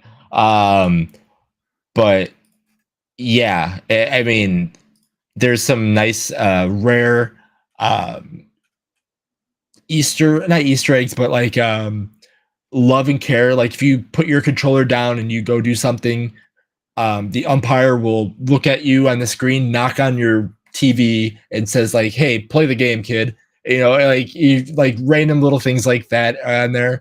It only has Ken Griffey Jr. as the only professional baseball player in there, but there's like character names that be like, oh yeah, this is this player from back then. It might not be Randy Johnson, but it's Bolt Lightning because he throws really fast fastballs. Or there's this curveball guy that, his name is this. Or, like there's certain hints and nods to these characters, like these real players that aren't them, but you're like, oh, they bat this place, they play this position. It's who that's supposed to be in the actual MLB. Right. Obviously, it's not licensed, so they can't use their name. Right. Which is funny because he prevents Major League Baseball, but it's I don't know. It's really, really, really weird. Like it says like, oh, it is it, but it's not it. So it's great. And it's I like how I looked up the music and it says underrated music. See if I can play this for you guys. Make sure you share audio. Yeah, that's going to be the tough part. I wonder if this is Jason's attempt to get me a channel strike for. Yep, I mean it's video game music, so I don't think it will. For what was it? Was that commercials? Oh yeah, that was so dumb. That was insane. Strike and I didn't. One of us is gonna get it. I don't think. Hold on. So, there we go. Oh, echo.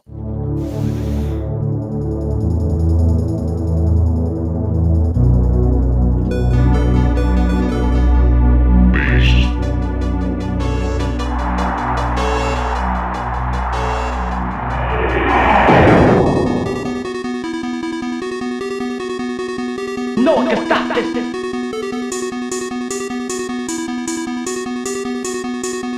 No one can stop this.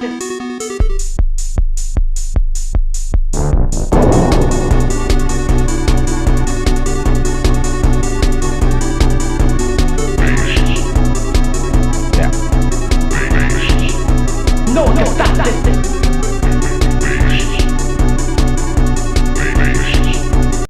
Wait. That music goes way too hard for a baseball game. Yeah, I mean, it continues to, but like you get the idea and all that stuff. But again, that's just what Rare did, I guess. Like, it's just ridiculous music to get you ready to play whatever game that they're presenting, even if it's a baseball game. But yeah, and then again, it's just a traditional baseball style game that is very arcadey. There's Home Run Derby, which was always fun to kind of learn how to, up. If you hold down, does it hit pop flies? If you hold up, does it do line drive? Like, there's like those little secrets that you're trying to figure out on all that on those kind of things too. But yeah, it's just a really fun baseball game for the Super Nintendo. Way too good for what it was supposed to be. And like I said, you got the shows and you got all what we have now, but yeah, that was fun. Okay. So just to clarify, this winning run game, was it more arcadey or was it more simulation? It was a merger of both. So it was simulation like rules, but like if you hit a certain, like you can do a special pitch, because everybody just had, you throw the ball fast, you throw the ball slow, but if you hold the right button and hit a pitch, it would do your specialty pitch. So if you had a screwball, it would like literally do like an L. If you had a knuckleball, it would just dance around. If you had a fastball, it would literally, you would have very few seconds to react to it, but then you just had push B button to throw the ball, hold up to kind of make it slow, and you kind of control the ball as it's going down. Like, it's arcade style with simulation. It was a really good mixture of the two. Okay. Or you would have the rules is like, all right, we're only throwing fastballs down the middle, right? And then you would just see how many runs you can kind of put up, and just hopefully they don't hit home runs on you. Random things like that would be like house rules we would do. Okay. There was it's funny you mentioned, I forgot what it was, but there was a baseball game that I had on Super Nintendo back in the day, and I had no idea like what it was. I looked it up recently, and I found it does not have a retro achievement set, but let's see here. Was it MLB? Wow. And because I have set here. Is it like a pull? I'm gonna grab something. Okay, it's MLB PA Baseball. I'm pretty sure that's the one, because it's the only Super Nintendo baseball game that has MLB in the title, and it was kind of similar to that in like the different pitches you could throw and stuff. So I was not a big fan of. I played a lot more sports games back in the Super Nintendo N64 era. That's because my grandpa and my uncle were big into baseball, so I'd play with them. But yeah, I had forgotten that I even had that Super Nintendo MLB game for many years until recently. I'm like, oh yeah, I had a baseball game. I wonder what game it was, and I looked through retro achievements to see if I could figure out which one it was. This is MLB PA Baseball. I'm pretty sure is the one. I wish I knew what store this came from, because again, obviously demo kiosks and everything like that. We played like video game stores and everything like that. But this is like one of my favorite. It's not worth much, but like one of my favorite things is like I got the Winning Run kiosk game. Not for resale. Yeah, but the not for sale demo Winning Run baseball game. But yeah, not worth much, but like, because again, this is one of my favorite Rare games. It's like Rareware games. I'm like, oh, cool. Like, I got a demo kiosk version of, again, this baseball game that I absolutely love. So yeah, that's awesome. All right, Ryan, you there? Yeah. All right. What is your number 3?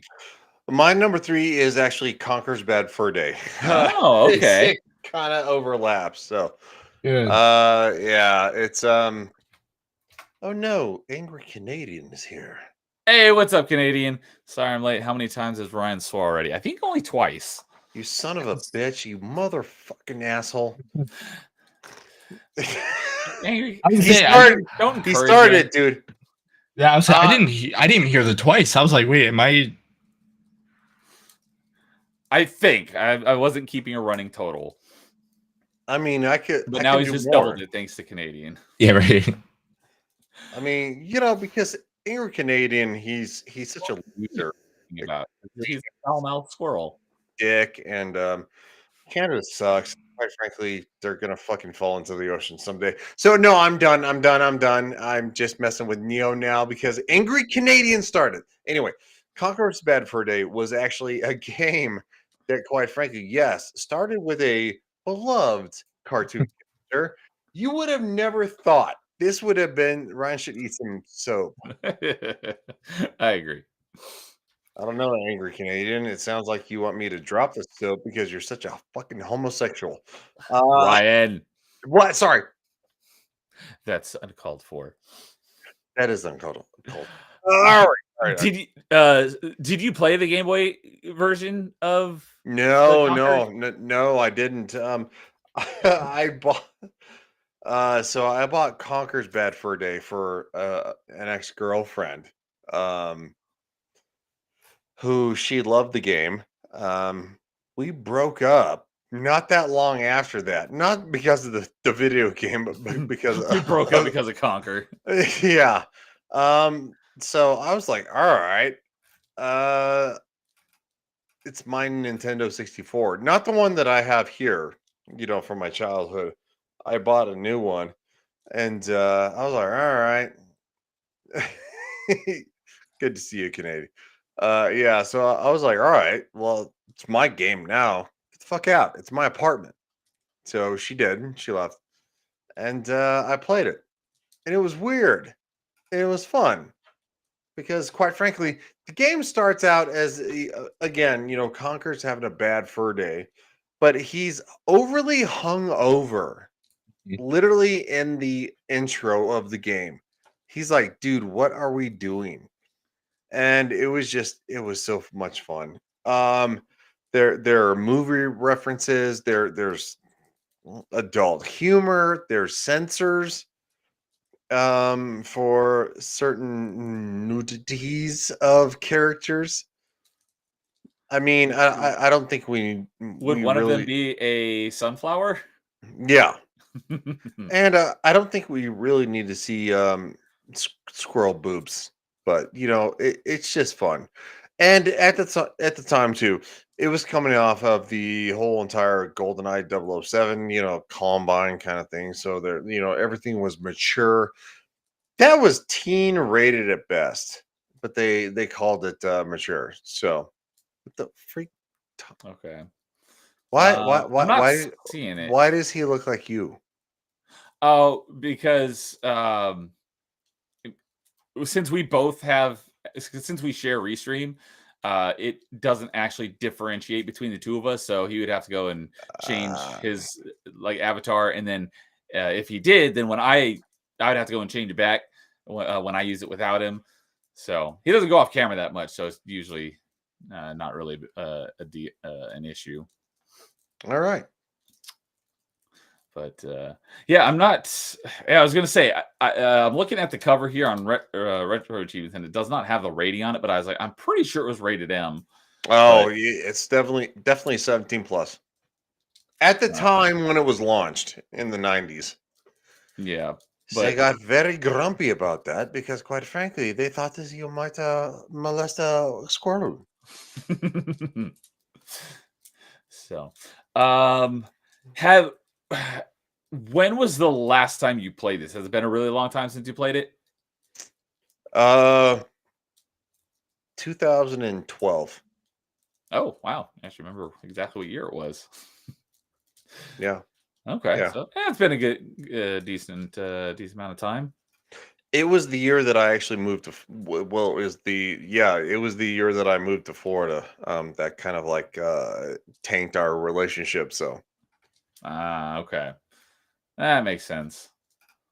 Because like if you tie it to life events, and you and be like, oh yeah, I played it in this period of time, and I was here. That makes it a little bit easier to remember when that would happen. So, did you? Is that your conquer? Yeah, Found it. Copy. All right, nice. So yeah, like I said, I haven't played it, but given all that I've heard about it, I'm looking forward to playing it for the first time at some point. So, and so then same question to you: did you play the Live and Reloaded on original Xbox, or only the original? That was directed to you, Ryan. Oh, me? No, sorry, my bad. No, I did not replay that one.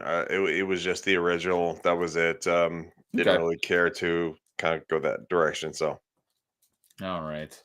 So, all right. Conker's Bad Fur Day is your number 3 as well. So, all right. All right. Jason, you want to kick off our number 2s? Yeah, because I can kind of start the whole Donkey Kong Country discussion. So my number 2 is DKC, the first one. The original. Okay. Yeah. I think the original is the best because of one thing and one thing only. It's not a collectathon. When you get to number 2 and number 3 of the Donkey Kong Countries, more collecting became the premise of the game, in my opinion. Yes, there are focus. Yeah, where I just really enjoy just the platforming and this story, or what's going on kind of thing. And then again, the atmosphere, and again, sound like a broken record because again, music. There's just nothing to me that beats that first one. That first experience, that first game, just booting it up on the Super Nintendo, just the presentation that it gives you as well. Like, Grumpy Kong doing the music, and Cranky? just Cranky Kong just, I was like, I don't know that one. Yeah, no, I'm thinking the other one. Cranky. I think Grumpy's in the Bonanza, if I'm not mistaken. Oh, I've heard of that one before. Yeah, Cranky actually doing the music, and then just how everything kind of explodes, and you have just new Donkey Kong that's just going out for this adventure kind of thing like that. So, there's. Man, it's another one of those games. Like I said, I could think of, like I said, Snake Rattle and Roll, and then just playing DKC over and over and over again at my grandparents', especially when I got newer systems and I brought my Super Nintendo over to there. So when I would have, because again, my grandparents' house was always the Sega household, but when I got the PlayStation, I would always bring my last generation consoles over there, so I would still have some of the games that I didn't beat, or the games I just wanted to keep playing over and over and over again. That was another one that was just sitting in the back room and just playing this game and trying to figure out how to do minecarts without getting hit, or doing minecarts faster, or, just random things like that, and just continue playing the final boss over and over again because I just loved how the final boss music was. I just can hear the soundtrack in my head. Just random days, I'll just be doing a random task at home, and next the underwater theme will kick off, or just the ambient noise of your head. Yeah, just the ambient noise of just of one of the tunnels, with the whatchamacallit, with the red and green lights with the rock people. There's just so much that that game just has that is just insane that it came out during that time frame, and then also the way it looked as well. So to me, DKC will always be number 1. Yes, I do agree with Neil. Like I said, 2 and 3, they did become a little bit more not easier because they were difficult, but more up to date and everything like that. But if you go back to the first one, I don't know. There's just something about that first one that is just so good. But I get stunned by how great that game was compared to the other ones, for me at least. But yeah. Well, you, as usual, you have Angry Canadian's approval. Apparently, DKC 1 is also his favorite of the 3. Yeah, I mean, it's one of those things where 2 and 3 are good, but man, it's that first one is just so hard for me, it's so hard to beat. going like I said, since I just replayed all three of them recently, and 3 being the one I played the most of, it was a little when I first started playing it, and there's like stuff up high, and like, I'll just grab the other monkey and throw them up there to get it, and like, oh, that wasn't in the first game, so you got to find another way to get up there. Yeah. I'm like, what button is it? Why can't I pick them up and throw them? Like, it took me a while to realize, like, oh, that's a feature they added. I don't even know if that was in 2. I It might have just been a feature in 3. I don't But remember. it took me a minute or two to like, why can't I do this? I think I looked it up and like, oh, that's a feature they added in one of the later games. I mean, I will say the first one is broken, especially if you learn to do the tumble jump off of ledges. Then the game just becomes a lot more easier because you don't realize you can cartwheel or somersault off of a platform and still be able to jump off of nowhere, kind of thing like that. So when you learn that, it's like, okay, game does become a lot easier, but It's first time playing it, pretty lenient with that yeah, too. it's very lenient. And it's because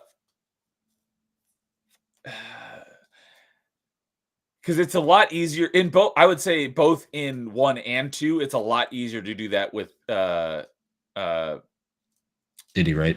With Diddy than it is with either Donkey Kong or Dixie in the second one. And to me, Diddy was your in 3, Kitty. It's a lot easier to do that than it is with Dixie. Yeah, for me, it was always Diddy was your jumping, and then when you fought a boss, you always go to Donkey Kong just because it was a little bit more stable to do stuff. So it was always that's where your rotation would have been. Yeah, I mean, all 3 of them are good, but they're great. All 3 of them are great. That's why it's so tough to like. When I preface of like we have to choose between the 3, it's like whatever one you choose, there's a reason why you choose that one because all 3 of them are really, really good.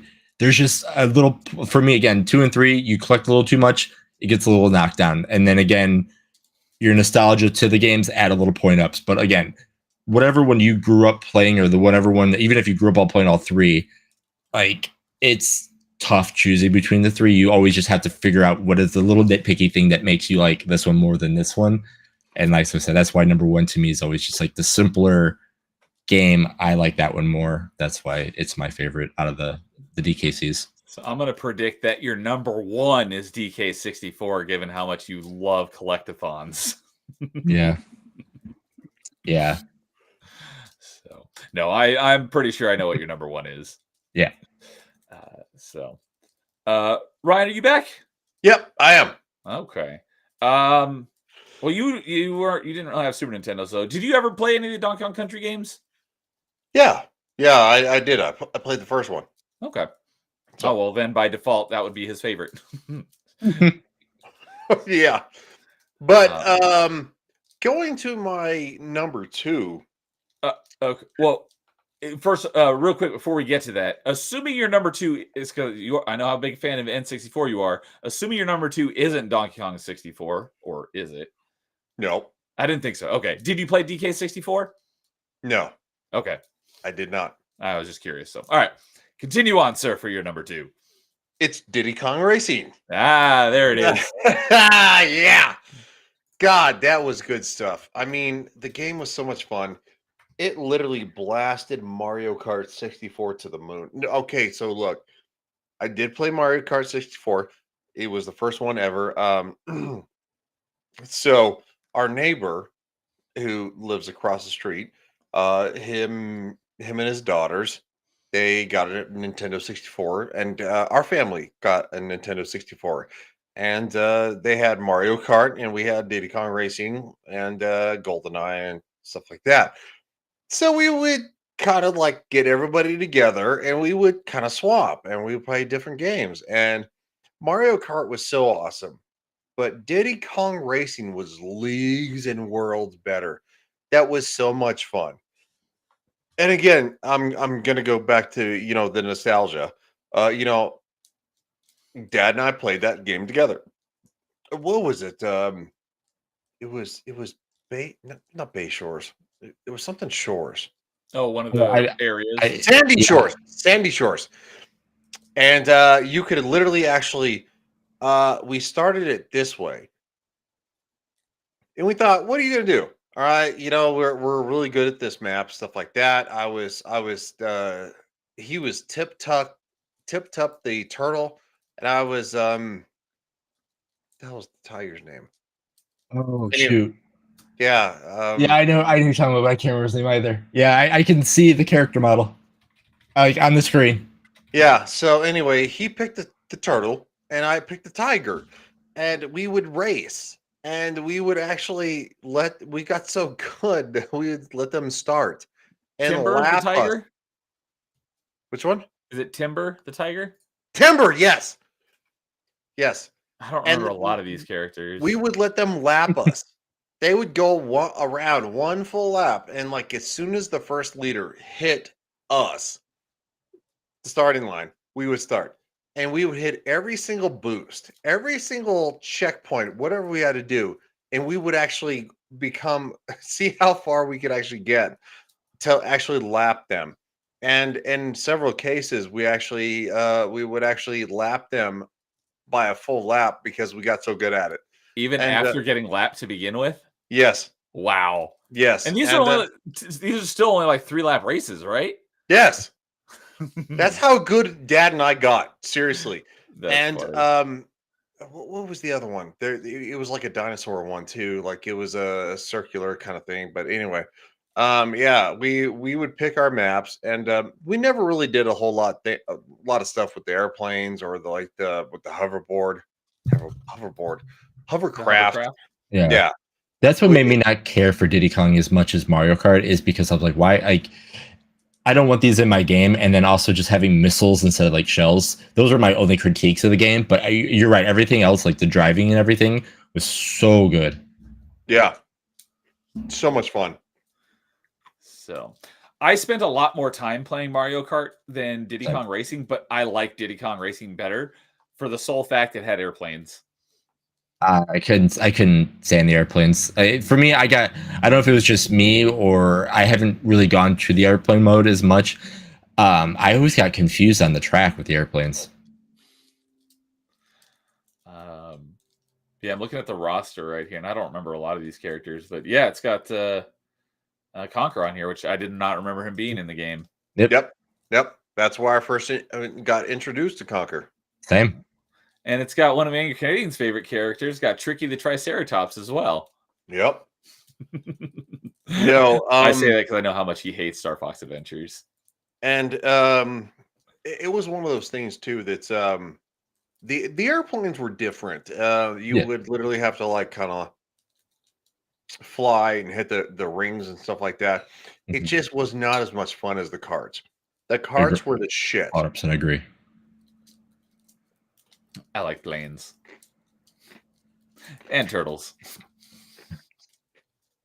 Turtle. You got a turtle and an airplane. You got perfect for you right there. Yep, and tipped up the turtle in an airplane. That'd be great. So yeah, I've got. I pulled up my N64 games on last top 5, but I'm pretty sure I had Diddy Kong Racing in there. So Canadian says gross. Yeah, I know. I was just giving him a hard time. Yeah, it's like to me, like it's because again, there's like the kart racers. I think I can't remember when CTR came out or anything like that, but like to me, it wasn't Diddy Kong was going after Mario Kart. It was like, oh, Crash Bandicoot's having a racing game. Well, we can do 2 kart racing games and still be, just as good as what you're making over there, Sony, kind of thing like that. Crash Team Racing on PS1 was October of '99. And then Diddy was what, 2000? Diddy Kong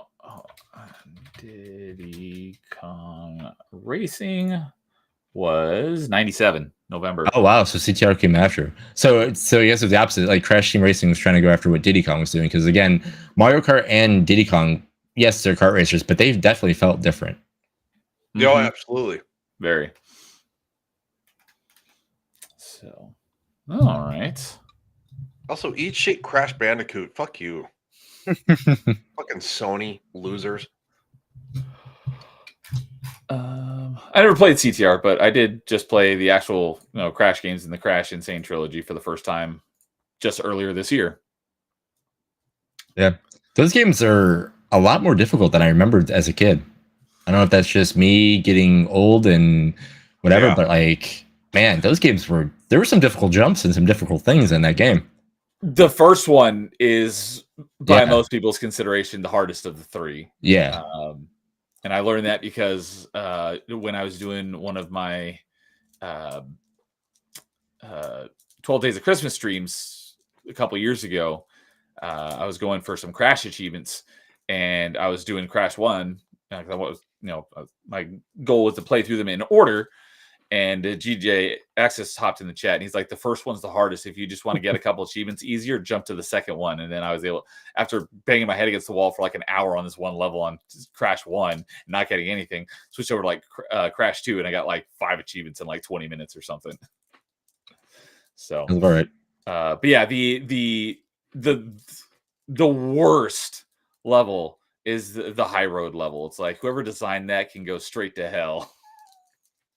That level is evil. So, all right. Well, then for my number 2 is, my guess is this is going to be Ryan's number 1. Is don't steal my shit. What are you doing? I just said it's my guess. You could surprise me. Yeah, you're stealing my shtick. But I got a shtick for you.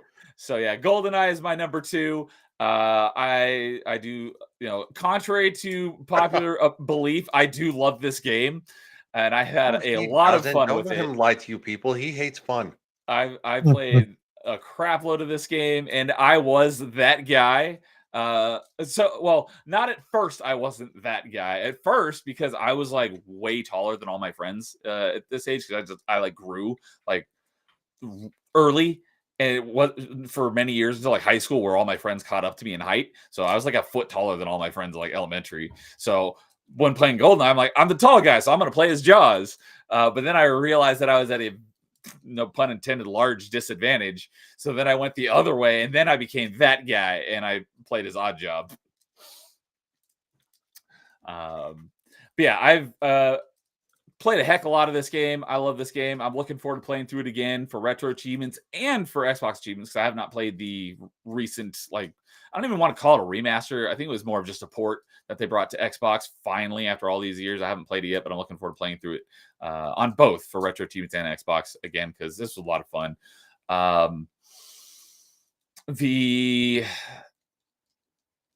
Because there were a couple bonus levels in the game that weren't from GoldenEye, that they had a couple bonus levels that were, they kind of cherry picked from a couple of older Bond movies. Like there was Moonraker. Yes, there was a Moonraker level, and I love that level because that was the only level you could get the laser gun in. You could dual wield those. They had no ammo. You could just shoot them for as long as you wanted. So I love that gun. Funny enough, for many, many, many, many years, I thought it was Moonraker, like Ranker, and then someone pointed out there's no N, it's Moonraker, and it was kind of like this like slight mind blown moment. I'm like, I've been saying it wrong for all these years. I always got an argument. I'm like, no, it's Ranker, and they're like, no, it's Raker. There's no N. I'm like, are you? Let me show you. And I pulled it up. I'm like, dang it, I'm an idiot. And then there was the temple level, which I don't even remember which Bond movie that one was from, but it was like the Egyptian guy, and he had some weird name but he was wearing like a white suit and a white top hat, and he had no shirt on. And then there was one other bonus level, but I forget what it was. Was not the pyramids, it was the complex. That was the temple. Yeah, temple. Okay, sorry. It was the complex. Oh, what the comp? Yeah, because the complex was not in the campaign. The complex was only in multiplayer. Yeah, as I'm trying to think of the multiplayer levels. Because same with although the temple was a multiplayer level, they also had the campaign level as a bonus level. Yeah.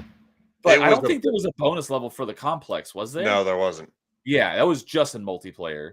But that was my favorite multiplayer map. I loved that one. I hated that one. Facility all the way, baby. Facility was my second favorite behind Complex. One of the things I loved about Complex is that there were a couple of little areas in the game where it looked like a normal wall, but you could walk right through it and you could hide behind it and no one could see you. Yeah. There were 3 of them in that level, and if you knew the level, you could go and hide there. And if you're playing with someone who doesn't know the level, then they could never be able to find you. Unfortunately, in the Perfect Dark version, because they brought the facility, the complex, and I think the temple, they brought those levels forward to Perfect Dark, but they, instead of it being a fake wall there was no fake wall, so you could just see the cutout, so you wouldn't be able to hide there. If you were standing there, someone would be able to see you. So I will give GoldenEye the one up, the bonus point for having the better version of that map in multiplayer. But yeah, I loved the complex, and there was a in like the back corner, there was like an area you could kind of not only go hide behind the wall, but you could actually push into the wall. It was like there was a ladder there. You could go up and around, and you could kind of like have like an overview of this room. And I remember staying up there, just like not sniping because it wasn't a big enough map for sniping, but remember kind of hiding up there and shooting down at people as they ran through the level. I'm like, where is that coming from? But yeah, GoldenEye, I love that game. I haven't seen all of the James Bond movies, but that was probably my favorite. I could definitely say that's my favorite of the Brosnan era movies as well. And one of the other cool, the one of the only, I think there was only one level in campaign that you could do this, and that was the jungle level where you fought Xenia, because she had an RCP-90 and a grenade launcher. So that was one of the things about those games back then, is if you wanted to dual wield, you couldn't just pick up 2 guns like you would in a more modern game. It's like if you pick up 2 guns that only take one hand, you could equip them in both hands. Back then, you could only dual wield if you killed an enemy that was dual wielding and took their dual wielding weapons, which makes no sense, but that's how they were back then. So when you beat her, you could then pick up the RCP-90 in one hand and the grenade launcher in the other hand, which was really cool. I found out that you can actually manually do that with some controller trickery. And so you could basically mix and match any weapon in the game that you could dual wield, which is basically anything except for like mines, because you could even dual wield rocket launchers. So as long as you had the all weapons cheat on, because another thing that not a lot of people knew is that, I think it was you'd push A to cycle forward through your guns, but there was no way to cycle backwards. So if you missed it, you just have to go basically cycle back around again, kind of like Ham in Toy Story when he's clicking through the channels and they're like, stop. He's like, all right, missed it. Got to go around again. It was kind of like that, but there actually was a way that you could cycle backwards guns. And it was like, if you hold A and hit Z, you would go backwards a gun. So what you could do is, I don't remember the specifics of it, and this also applied to Perfect Dark as well, but if you like tapped A a couple times to jump forward a couple guns, and then while holding A, tap Z backwards a bunch of times. If you did it fast enough, you can basically mix and match your guns with any dual wielding gun in the game. So I played around with that a bunch and mixed the KF-7 Soviet with a rocket launcher, and not a lot of people know you can do that. So that was a fun thing that you could do. And then I will shout it out again. I've mentioned it a number of times. I haven't mentioned it in a while, but basically anytime I talk about GoldenEye or Perfect Dark, because this was in the era of single joystick games, like we were talking about with Jet Force Gemini earlier. It had very weird controls. The other thing that not a lot of people knew is that you could plug in a second controller into port 2, go into settings, and set your controller configuration to like 2.1 or 2.2. If it was because all the default ones are 1.1 or 1.2. If you switch to 2.1 or 2.2, you could use both controllers to control your character. So you basically had dual joysticks, and it was like playing, you could set it up so that it's playing like a modern first person shooter where you have one joystick to aim and one to move.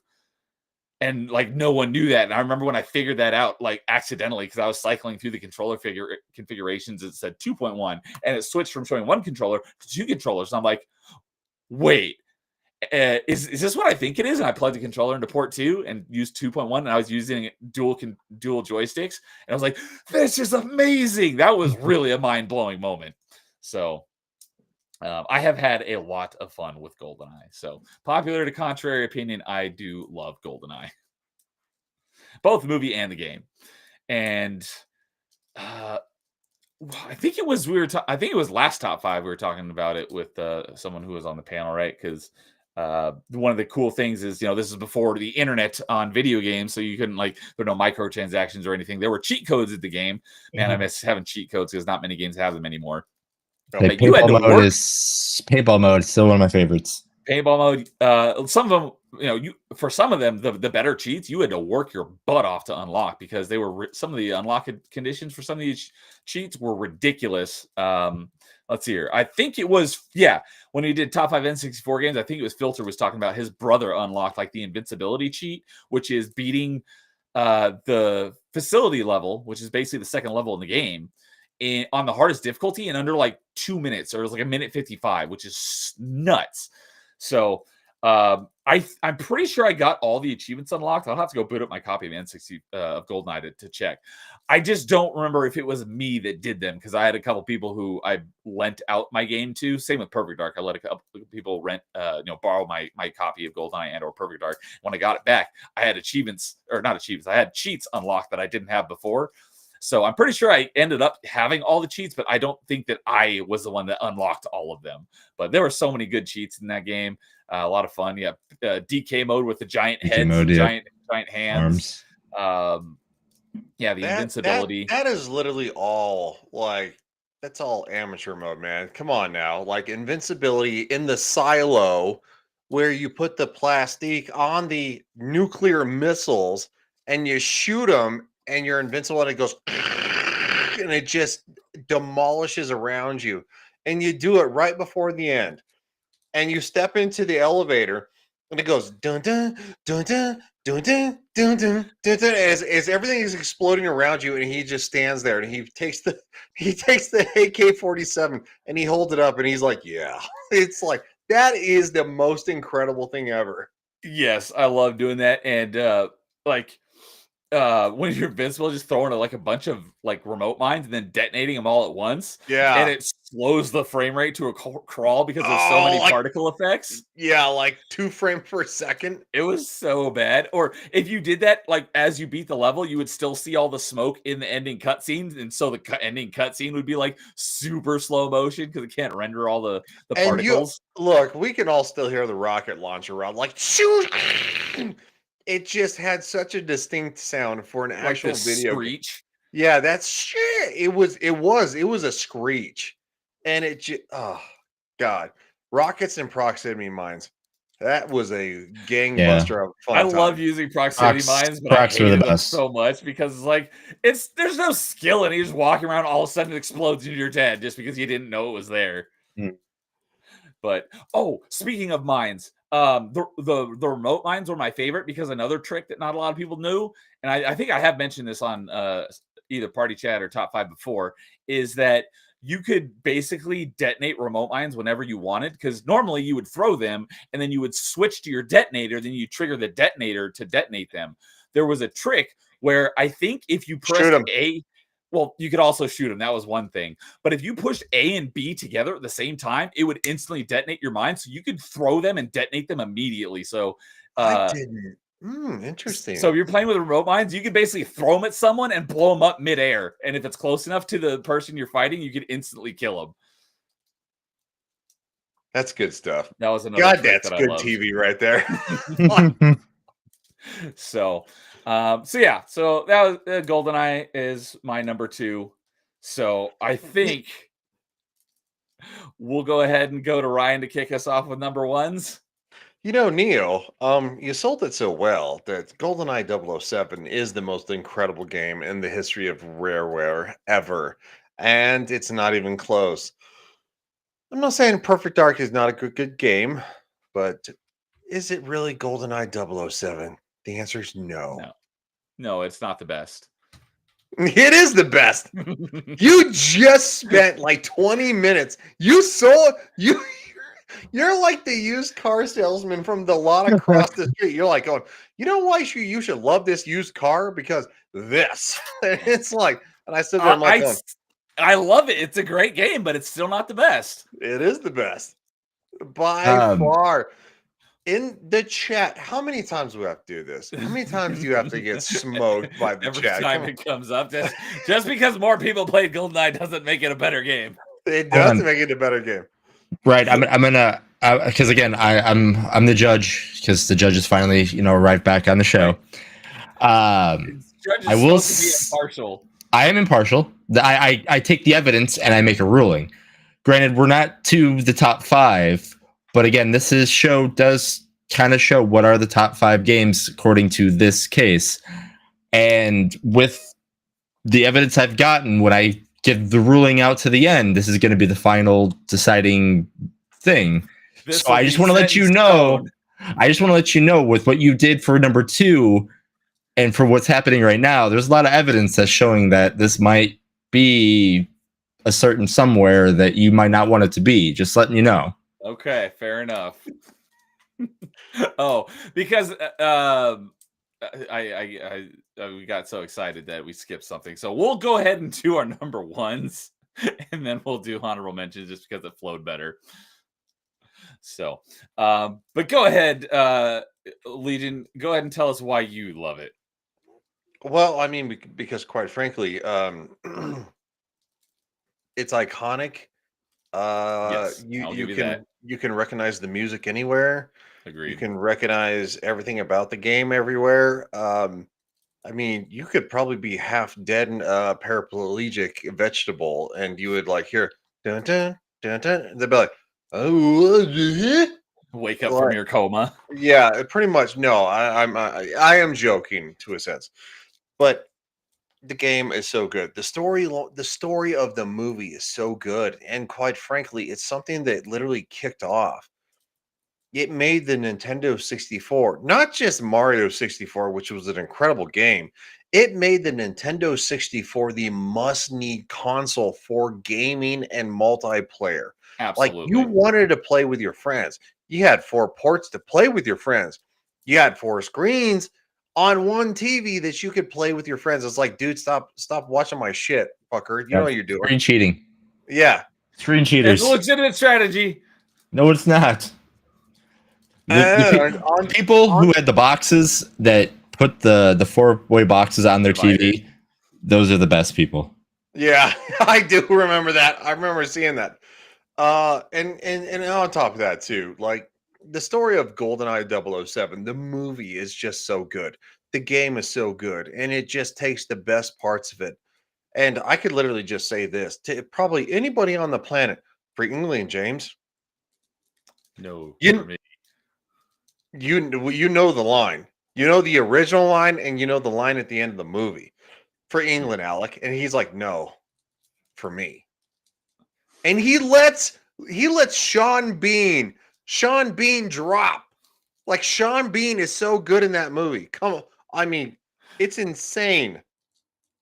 Oh, was it? I want to say it was last top 5. Someone said something along the lines that when they, I don't remember if it was GoldenEye or like Die Hard, but like someone was dangling off a ledge and they're like, all right, we're going to do this cut in 3, 2, but instead of waiting, they dropped them before they said it. And so when they like looked shocked, reaction. it was a legitimate reaction because they weren't expecting it to happen for like another second.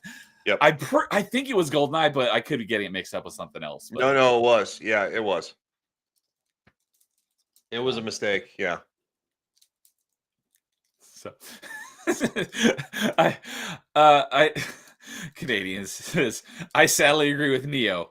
I'll take it. Yeah, just because more people played the next game doesn't mean it's a good game. So doesn't that actually kind of like pertain to Perfect Dark? Because I get what he's saying, but I think he just didn't phrase it quite the most clear. Oh, absolutely. Yeah, no. But I mean, whatever you got to do there, Disney, to get your narrative. All right. Anything else you want to say about your number 1? No, I mean it's self-explanatory. I mean it's so iconic that it just doesn't need anything more. All right. Well, you're not making a great case for why it should be number one then. Are you sure? Honestly, I think Ryan had you present the case of why it's number one. Unfortunately, That's I what think I did a better case of presenting it than he did. No, I think that's what he needed, but that's what he. I think that's what his goal was. Oh, okay. Yes, because we've done this so many times, Neo. You know what to say for me. It's like So, well, with that, I'll go ahead and go next and let Jason finish us off. So, no surprise to anyone in the galaxy that my number one is Perfect Dark. It's right there. It's still in my N64 because it is the best first-person shooter on N64, hands down. It's better than GoldenEye in every way. absolutely. Yeah. Technically better as well. That It needed does. more horsepower to run, which it didn't require the expansion pack, but you couldn't play everything the game had to offer without the expansion pack. Let's be honest. The games that didn't need the expansion pack needed the expansion pack. Like if there's no way you That play is a these good games point. without it. If you didn't have one, you didn't play the game. Like Yeah. yeah. So I don't remember if I want to say it was DK64. Because so what it was the N64 originally had 2 megabytes of RAM, and the expansion pack doubled that to 4 megabytes of RAM. Yep. And I'm almost positive it was DK64. The reason why they introduced the expansion pack is because there was a memory leak in the game. And instead of fixing the memory leak, which they couldn't figure out how to do that, that's why the expansion pack came into being. Is like, we can't figure out why there's a memory leak, so let's just give the hardware more memory. And so that's where the expansion pack came from. But other games made actual good use out of it. But that's why Donkey Kong 64 actually required it. Well, it was RAM. It didn't actually expand the memory itself. It actually, because like Ocarina of Time needed it too, and that was probably one. Yes, it did. No, Majora's Mask did. Ocarina of Time. Oh, okay, that's what it was. Okay, yep, I'm wrong on that. Thank you. Lawyered. Well, that's a great reference for How I Met Your Mother. I've been watching that. I'm in season 7 right now. Oh shit! What, dude? Oh, It's funny. I actually was watching it on Tuesday because I have to go to my brother's place, and his girlfriend's a huge fan, and she's watching a bunch. So I watched all of season 6. Oh, nice. Okay, well, I used to do a stream on Saturdays where we used to watch that, and Neo was on. So maybe because I know 2 people now who want to watch it, we should do that on Saturdays. I don't want to speak for you, Jason, but have you seen the whole show, or is that all you've seen? No, I'm a huge fan. Okay, you are a big fan. Yeah, yeah. It was like like in college, I watched that was like one of my shows in college I watched. So outstanding. Yeah, it's probably because I was on your show earlier this year that kind of put the bug in my ear to start watching it again. So probably, yeah. So yeah, I'm in the middle of season 7 right now. So yeah, that's why it's like very front of mind right now. Lawyered. Well, you know what? Maybe we should put a pin in that, and we might get a stream together. I'll talk to you guys. But anyway, yeah. But Neo is in the middle of explaining why Perfect Dark is number 2 and not number 1. Why it's number 1. So yes, it was not as popular. It didn't sell anywhere near as much as GoldenEye did. That's because it had more name recognition. It doesn't just because it sold more or more people played it doesn't mean it's a better game. And I think that's the point that Canadian was trying to agree with me on. That's what he was trying. Yeah. So Perfect Dark. That's like saying that not everybody liked Gone with the Wind, but it's not the most popular movie of all time. Like, I don't know. No, you could say it's the most popular. That doesn't make it the best. Gone with the Wind? I've never seen it, so I don't know. But it's the most GoldenEye 007 is Gone with the Wind for the Nintendo 64. I would probably agree with that. Ask anybody, like, going, hey, what's a game that you remember from the Nintendo 64? The mass majority of people are going to go GoldenEye 007. Probably the top 3 games. If you're saying what games, if you were asked a bunch of people who were fans of N64, what would you say like the top 3 games of the N64 were? Probably Super Mario 64, GoldenEye, and Mario Kart. Oh, and Mario Kart. I was going to say Ocarina of Time, but Mario Kart could definitely be up there as well.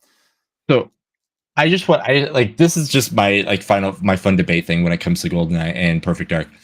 Do you think out of the two games, if it was just called Special Agent 90210 and it had similar stages, but it didn't have anything James Bond, do you think Perfect Dark or that game would have been better?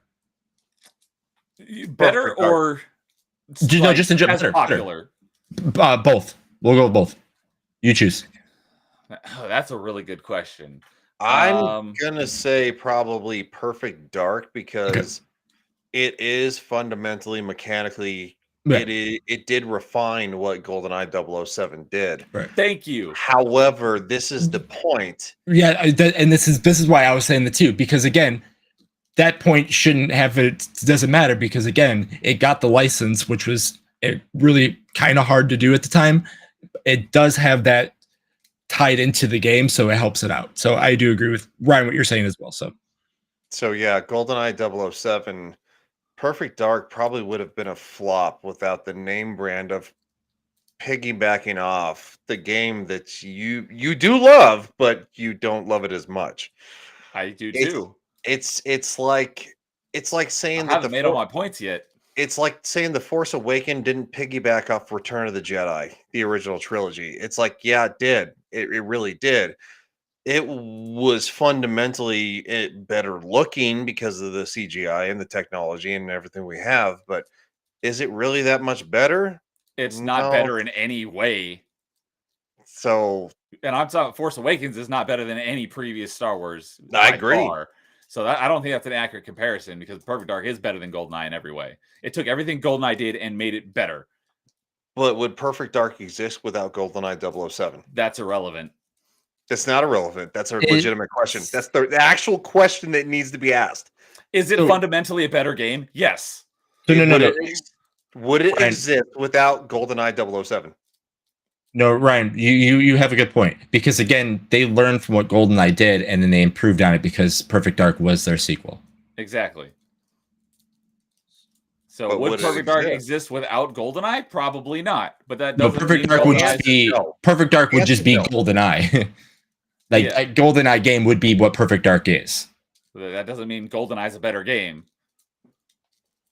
So one of the first and foremost what makes Perfect Dark a better game is every single weapon in the game has a secondary function as well, and some of them even have a tertiary function. And it was because of Perfect Dark I learned the word tertiary.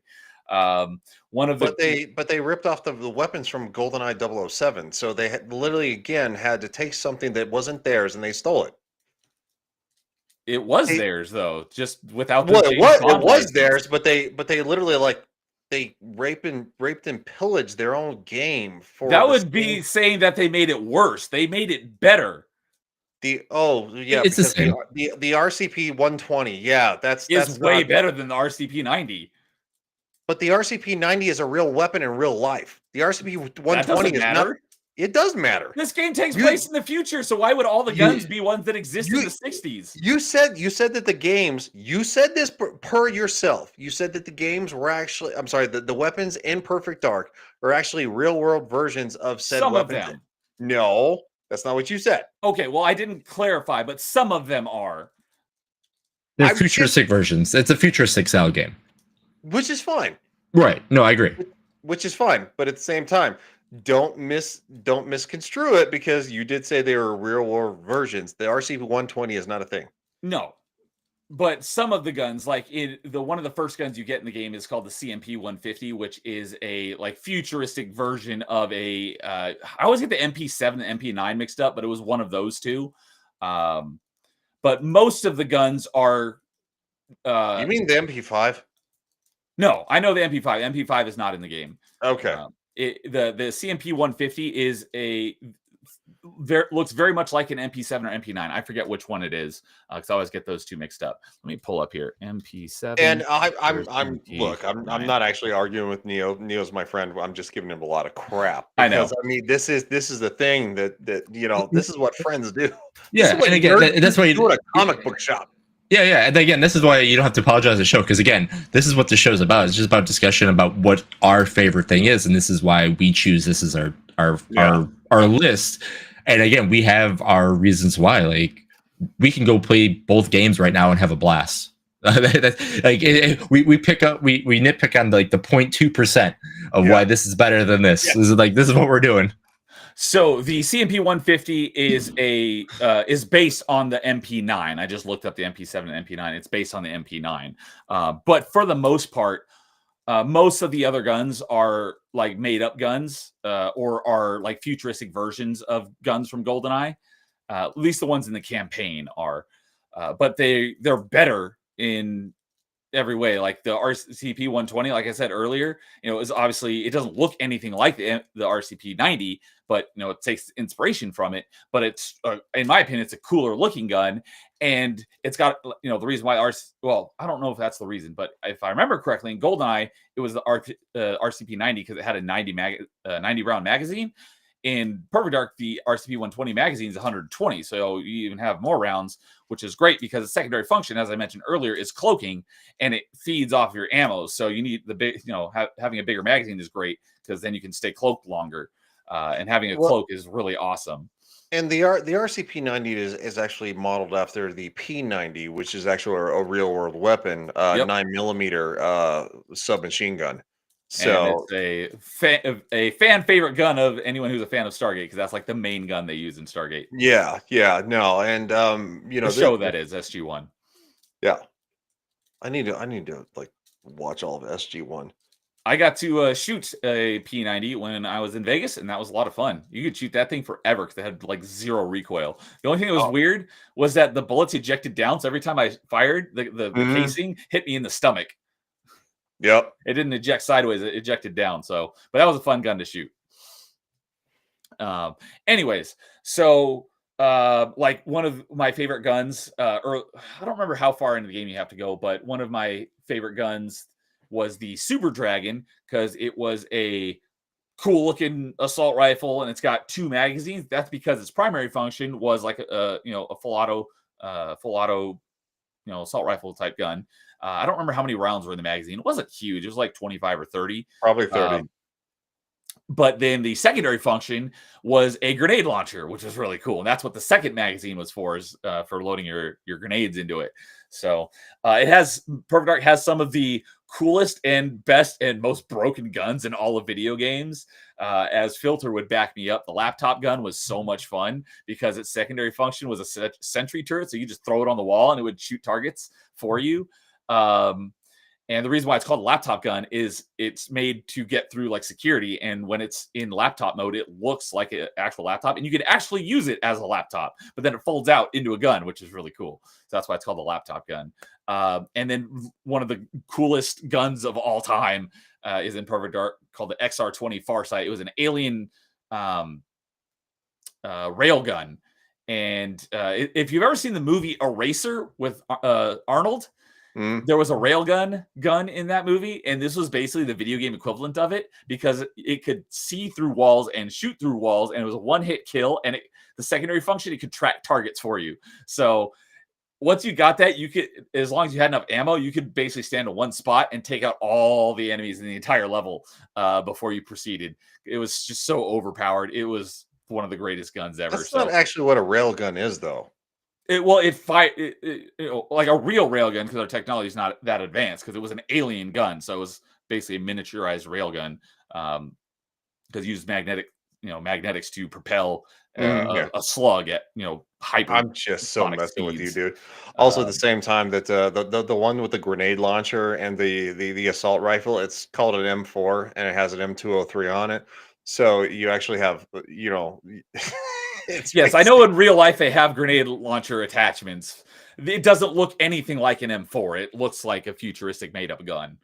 But they had the M4 when that game came out. So why change what's good? Because this game takes place in like the 2030s. So By You don't think that the weapons that we have in today's world will be around in the 2030s? We built shit to last, man. Come on now. No, I didn't say that, but I'm screwing with you. I'm screwing with you. I know. I mean, heck, the the Almost- KF-7 Soviet in GoldenEye is the AK-47, which was created in 1947, and it's still in use today because it's such a reliable gun. So, but given the fact that this came out in when did it come out? 2001, I want to say. I think you're right. Yeah.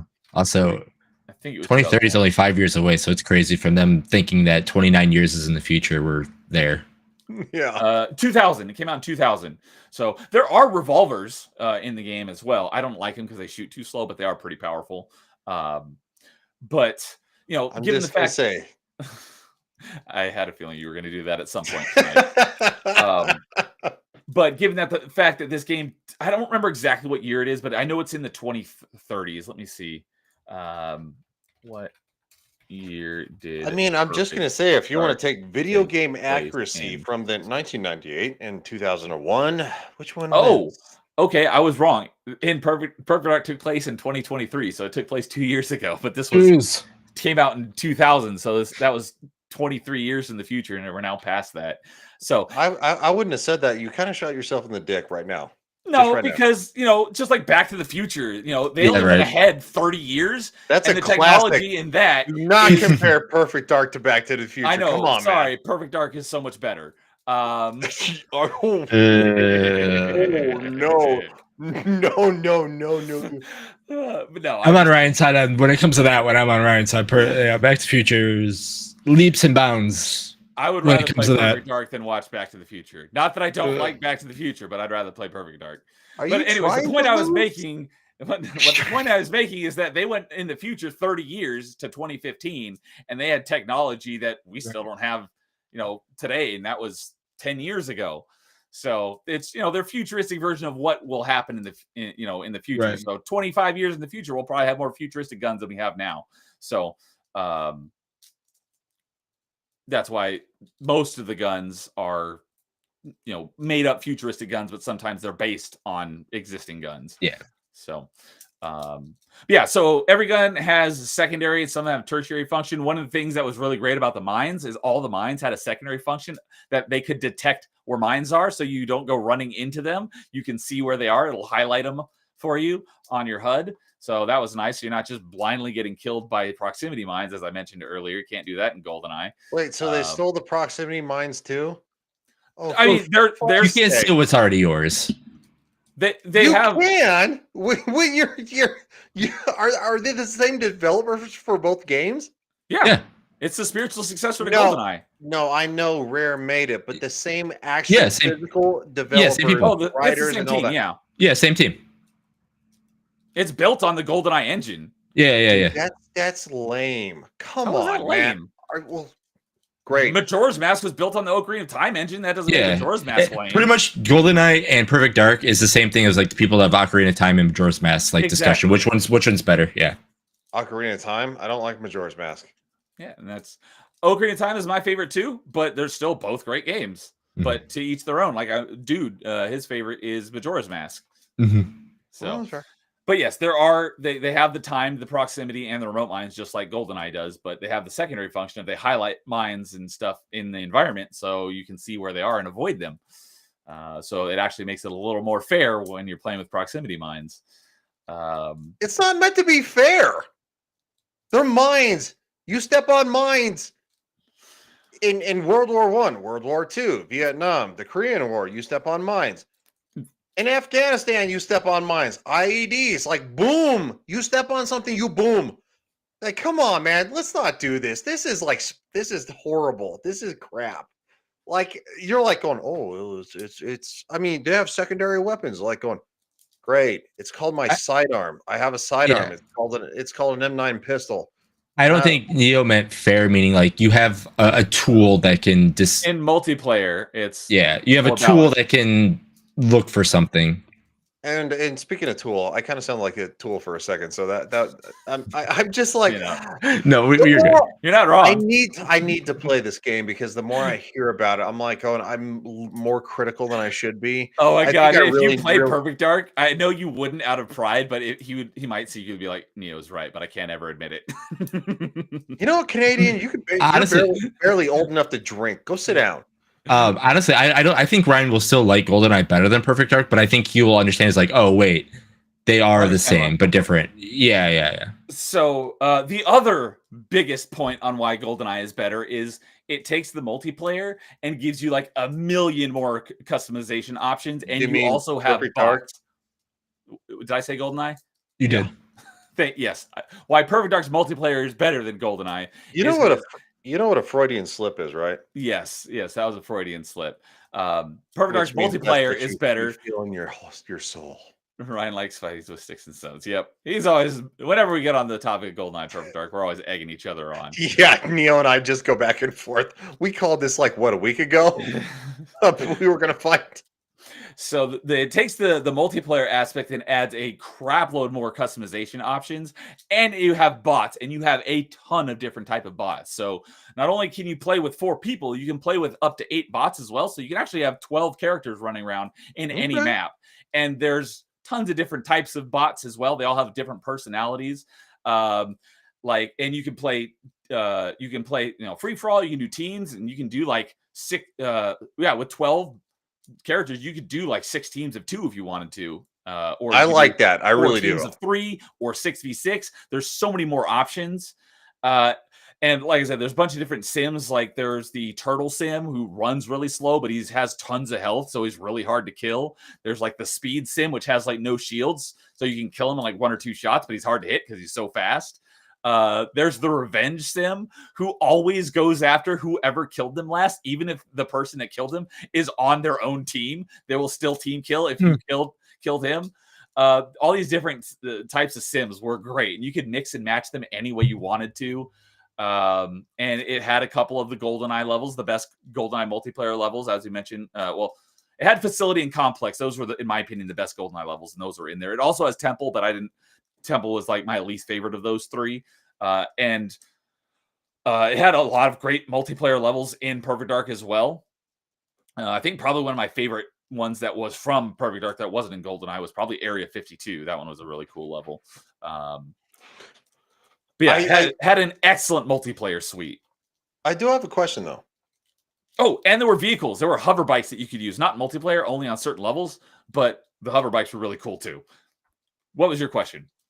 So like the Vespas from what? Don't say it. Don't say it. You know what I'm gonna say. I know what you're gonna say. No, my actual question is but cool. But they're Vespas. No, those aren't cool, but the ones in Perfect Dark are cool. I'm just kidding. All right, so anyway, but no Odd Job, huh, Neo? Did you No, there is no Odd Job, but there is an Odd Job stand-in, and that's also who I played as. Oh, so you had to take something again. There's an alien who looks like your typical like grayskin alien that, back in the 90s when you think aliens, think little green or little gray men. They look just like that. His name was Elvis, and he was this really happy-go-lucky alien guy, and he was great. And he wore a vest, and the back of his vest was the colors of the American flag. So I was like, hell yeah, Elvis is my guy. So I always played multiplayer as Elvis. There were also bad aliens because he was a good alien, and his species is getting hunted by a bad alien species called the Skedar, and they're actually the main antagonists of the game, and they're like these reptilian aliens, and they're really bad, but they're pretty cool looking as well. But they have these holographic projectors that allow them to basically appear as human, which is pretty cool. And when they're in their human form, essentially, they don't actually change form. They have these holographic projectors that make them look human. And there's a character in the campaign. His name is Mr. Blonde, and it's a spoiler alert, but he's one of the bad aliens. And the character model looks exactly like the character didn't have a name, But in the first Mission Impossible movie, there was this blonde guy with a long blonde ponytail that takes Ethan Hunt to go see Max. That guy would have been a perfect casting for Mr. Blonde in a Perfect Dark movie. Hey, But Neil. yeah, the game goes like all over the world. You have a level on this really cool floating giant research ship, and then you go down under the ocean, and you're in this alien underwater base, and you have a level that's basically like Air Force One, or with Harrison Ford. You're on Air Force One, and you're trying to protect the president, and you have to get him to the escape pod. It's freaking Wait, they great. ripped off the movie too? Inspired by Air Force One of the levels. Oh, It's an awesome game. So you need to play it, and then you can come and tell me how right I am about everything. Yeah, sure. Can you actually drive down through the streets of St. Petersburg in a tank, running people over? No, there's no tank in the game, unfortunately. Oh, okay. So there's no tank. Also, at the There same is time, an escape sequence, as I mentioned on one of those hover bikes, as the Area 52 is exploding. do you mean behind the Vespas? No, not a Vespa. You're having to escape while everything's blowing up behind you on a hover bike. That not quite the same, but there is that. I mean, I don't know how fast the Vespa would go against explosions. It's They go pretty like- fast. It's they're not like- a Vespa. They go like 25 miles an hour tops, especially if you have like a class, It's 3 license. Not a Vespa. It's not a Vespa. But anyway, what the hell was I gonna say? Oh, I just messed with you so much that I forgot. You messed up your own point. I did. I really did. So GoldenEye 007 is actually based off real world history because the villains are actually Leon's Cossacks. Displaced people from the former Soviet Union. Your game has aliens.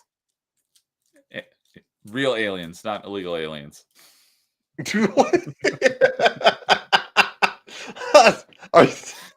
That reminds me of the Sci-fi is better. illegal alien game. Oh, Going take north. us north. Take us north, yeah. Yeah, it's funny. After I heard about that, I went and looked at their website, and they locked their website down. So Yes. only supporters could access their website. Yeah, Real brave of them. And then after the fact, like I talked to you, I was like, oh well, I looked at it and like it's gone. It's like they deleted it. Oh, haven't looked at it since, but when I went and looked at it, it said this page is only available to supporters. Yeah, no, it was completely gone when Doesn't it said. surprise me though. Yeah, weirdos. But anyway, I've given Neo enough crap. We've talked about this until we're blue in the face, and Jason's probably like going, Jesus, just wrap it up. Oh, hey, So- I'm the judge. Like I said, I had to deal with it 2 weeks ago on the sideline, and I'm like, all right. That's honestly why we kind of did this back to back, because I had a feeling this was kind of going to be the discussion anyway. So yeah, no, I was ready to put All right, some Jason, order to this. If you had to pick one, which one would you rather play based on based on not what based on the points that we each made for our game? Because I made more points for GoldenEye than he did, so That's why. Well, we'll wait till we get to the final top 5, all right. because that's where it's gonna go. Like I've told you before, if I had to play single player, I'm playing Perfect Dark. If I had to play multiplayer, I'm playing GoldenEye. But Perfect Dark's multiplayer is better. Yeah, but you get more people that want to play GoldenEye multiplayer. That's only because they didn't play Perfect Dark. Well, no, some of them that play Perfect Dark still want to play GoldenEye because they have like their things that they want to Their do. nostalgia goggles. Yeah. It's like beer goggles Yeah. Nostalgia goggles are pretty close. that Neo's wearing because he's actually trying to like pull the nostalgia out for everybody else. He's like, guys, Perfect Dark is so great. You should play it. And they're like, no, we want to play GoldenEye 007. He's like, no, let's play Perfect Dark. And he's like, no, stop having fun. No, And it's you guys. And This everybody- one's better. Fun. Play this one. Everybody turns around, and gives him a thumbs up, and then he's playing That meme. GoldenEye. Like, hey, Perfect Dark's better. All the guys. Okay, and they go back playing GoldenEye. It's like, come on, it's a better game. It very much is that. That's a perfect a meme that perfectly represents it. Uh, So, all right, Jason, what is your number one? Well, just how Ryzen. everybody's, I don't. This one should have been top 5 rare games, and also number ones that are probably going to be the most obvious. My number one, I had to choose between the two of them, but then I realized the new version of this game wasn't technically made by Rare, so it made it a little bit easier. Yeah, because it was double thought helix. that was going to be your pick, but I assumed it was also Rare. Yeah, it was double helix and then all that kind of stuff. So technically, it was used to them, so I had to go back to the original. And also, my favorite media ever from a video game, Ki, and this is my original Killer Cuts album. Still, that's how much this game is my number one when it comes to Rare. Again, Original Killer Instinct was Super Nintendo, right? So arcade, yes, and then the Super Nintendo port was Super Nintendo was supposed to be on the N64, but it wasn't ready for the Super Nintendo, or wasn't ready for the N64. That's why when you play the arcade version, it says the Ultra 64 coming, to that Ultra 64. It never did. Came out for the Super Nintendo, and then Ki Gold eventually came out for the N64 and everything like that. But yeah, the original Killer Instinct, my number one. It is a broken fighting game, but it's a game that is so many tropes from movies are thrown in there. You played Alien, that's pretty much the T-1000. You play a guy that's set on fire, that's pretty much, Escape Me from Fantastic Four. Was it? I can't think of his first name right now, but anyway, you have all these. What are you trying to think of? I got Fantastic Four fire. Reed Richards. The Human Torch. Yeah, thank you. That's that name, Johnny. Yes, I had Johnny in my. Yes, I couldn't remember Storm. Yeah, Johnny Storm and Human Torch. I had Johnny in my head, but I couldn't figure out the rest of it. But yeah, you have all these characters that are pretty much characters that were in movies. So you got the Boxer and TJ combo. You got Jago. You got all these characters that are just insane. Tropes from movies that are just thrown into this fast, ridiculously crazy game. But yeah, I remember just in the arcade, just alone, the game was always turned up louder than everything else because it knew it had the music, it knew it had the announcer, it knew it had all these things that'd be like, oh yeah, enjoy your other games, but there's this game that's just way over here that will grab your attention and just you want to watch because it was just so fast and so loud. And then again, that's why it came with the CD when you bought the Super Nintendo game, and I love the CD. But yeah, I said if it was up to me, I would put the 2013 version above there. That was just because my next question. If it was up to me, it would be that one because again, it took those and it made it fair, as I air quote again, because there was a little bit more mechanics. But the originals just to me is what these characters were, and the 2013 version did that, and it just made it more of a traditional fighting game. So that's why 2013 would be my number one if it was made by Rare, not by Double Helix and all them. But yeah, like I said, I still love the original just as much as I would, like I said, the ones that came out later on. Okay. Yeah, I knew it was going to be Killer Instinct. I didn't realize until you mentioned it that 2013 was not Rare. I thought that was going to be it. So. Yeah, it's used, like Rare had some say in it, but they didn't make it. So it also says Iron Galaxy, which I didn't even know who they were recently because they did the Tony Hawk 3 and 4, and that's what I've been playing a ton of lately. So now 12 years later, I'm playing an Iron Galaxy game. Didn't even know who they were until literally a couple months ago. So another thing I didn't realize is Killer Instinct, because that was an Xbox One launch title, right? That's the only reason why I have an Xbox One. That's what I thought. Because it was my KI machine. It has 464 achievements. I did not realize it had so many. Yeah, there's like DLCs. Yeah, there's a lot. The game's this game's massive, and it's a pretty much free to play game. It does have a bunch of title updates, which are free DLC, but most of these are add-ons, which mean you have to pay for them unless they become free since. So yeah, it was a free to try game, and like there was characters that would rotate, so you could not spend any money and play the game. But if you it's super cheap now. But if you buy and get everything, then everything's unlocked. But yeah, like there's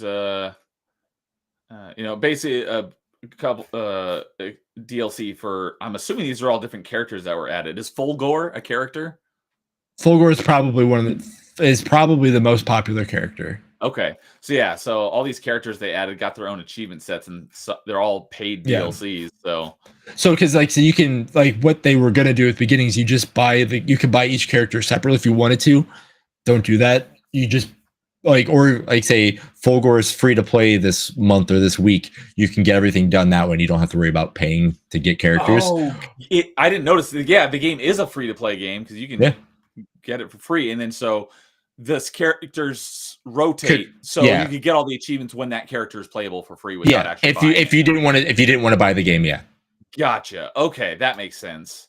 Then there's the Killer Instinct Anniversary Edition. I'm assuming does that come with all the characters? Yes, that's I think that's the new one now. They have so many random weird names, so that's the one I think you get now, and you get everything. Okay, it says includes all 29 fighters and all premium content ever released, and that's only $30 full price, and it's been on sale most recently just in July for $10. Yeah. So you can get the game and all the DLC for $10. And Rash is in the game, so you could play as a Battletoad as a fighter. Arbiter's in the new one. Arbiter's in the game. Like Halo Arbiter? Yeah, Arbiter is a fighter in the new game. General Rom is a fighter in the new game. That one. Yeah, so like I said, 2013 is to me a better game. If it would be my number one if it was a rare game. But again, this one's still up there as well. So okay, so it's always tough to talk about like the OG and the 2013 because again they are rare games, but one's not made by Rare, so it's like it made the choice easy for this. It made it easier for me. Yeah, it made it easier for me. But like I said, it's hard not talking about one and not talk about the other because they're great. It's impossible to talk about Perfect Dark without also talking about GoldenEye. Yeah, but these games, I mean, I'm gonna be controversial. My two games are better than both of those games, so it won't show it on this list. Now Ryan and I are gonna team up. All right, Ryan, let's get him. Hold on now. What? Wait a minute. What you talking about? Hold up. Wait a minute. Something ain't right. Yeah. And it won't show on this list, but it's Super Nintendo version is good. It's insane how they got the game to run on Super Nintendo. Like if you look at the arcade version and you're like, wait, this is gonna run on Super Nintendo. I have no idea how they did that. But both the Super Nintendo and Gold on N64 also both have retro achievement sets. Mm-hmm. So, and then I hope eventually they show, but there is one person or two people in the world that have a KI2 on Super Nintendo, and I would absolutely love to see how that worked, but no one's is it like some prototype that never got released? Yeah, because KI Gold eventually came out for the N64, and that's technically 2, but there's some differences between 2 and Gold, so that's why like technically KI2 never has gone to a console. But yeah, interesting. So and he says, "Oops, what did I miss?" Jason's number one was Killer Instinct. Yep, OG. We have to go OG, but yeah, 2013 I would love to put there, but OG is where I'm gonna say it. Yeah, and so 2013, I just found out that it was not made by Rare. So, all right. Well, so we did a little out of order because normally we do honorable mentions before we get to number one, but just because it flowed better for this one to go from 2s directly into number 1s, let's go ahead and touch on a couple of honorable mentions. So I don't have a whole lot of them, but Perfect Dark on Game Boy Color. That was a pretty cool game. I loved that one, and I'm looking forward to playing that one again for retro achievements. It was very Metal Gear, because originally Metal Gear, was an NES game. It feels like kind of like a spiritual successor to the original Metal Gear games on NES. Not that I played them, but I know what they play like, and it was very similar to that. Shout out to Donkey Kong Countries 1 and 2, because those are good games as well, but 3 is my favorite. And then Blast Corp, which was the very first N64 game I ever played. I think I talked about it on last Top 5. I didn't have an N64 yet, and my friends were going on vacation, and they weren't taking their N64 with them. So I was like, hey, can I borrow your N64 while you're gone? So let me borrow the N64, and I played a crap load of Blast Corp, because I think that was the only game that they had.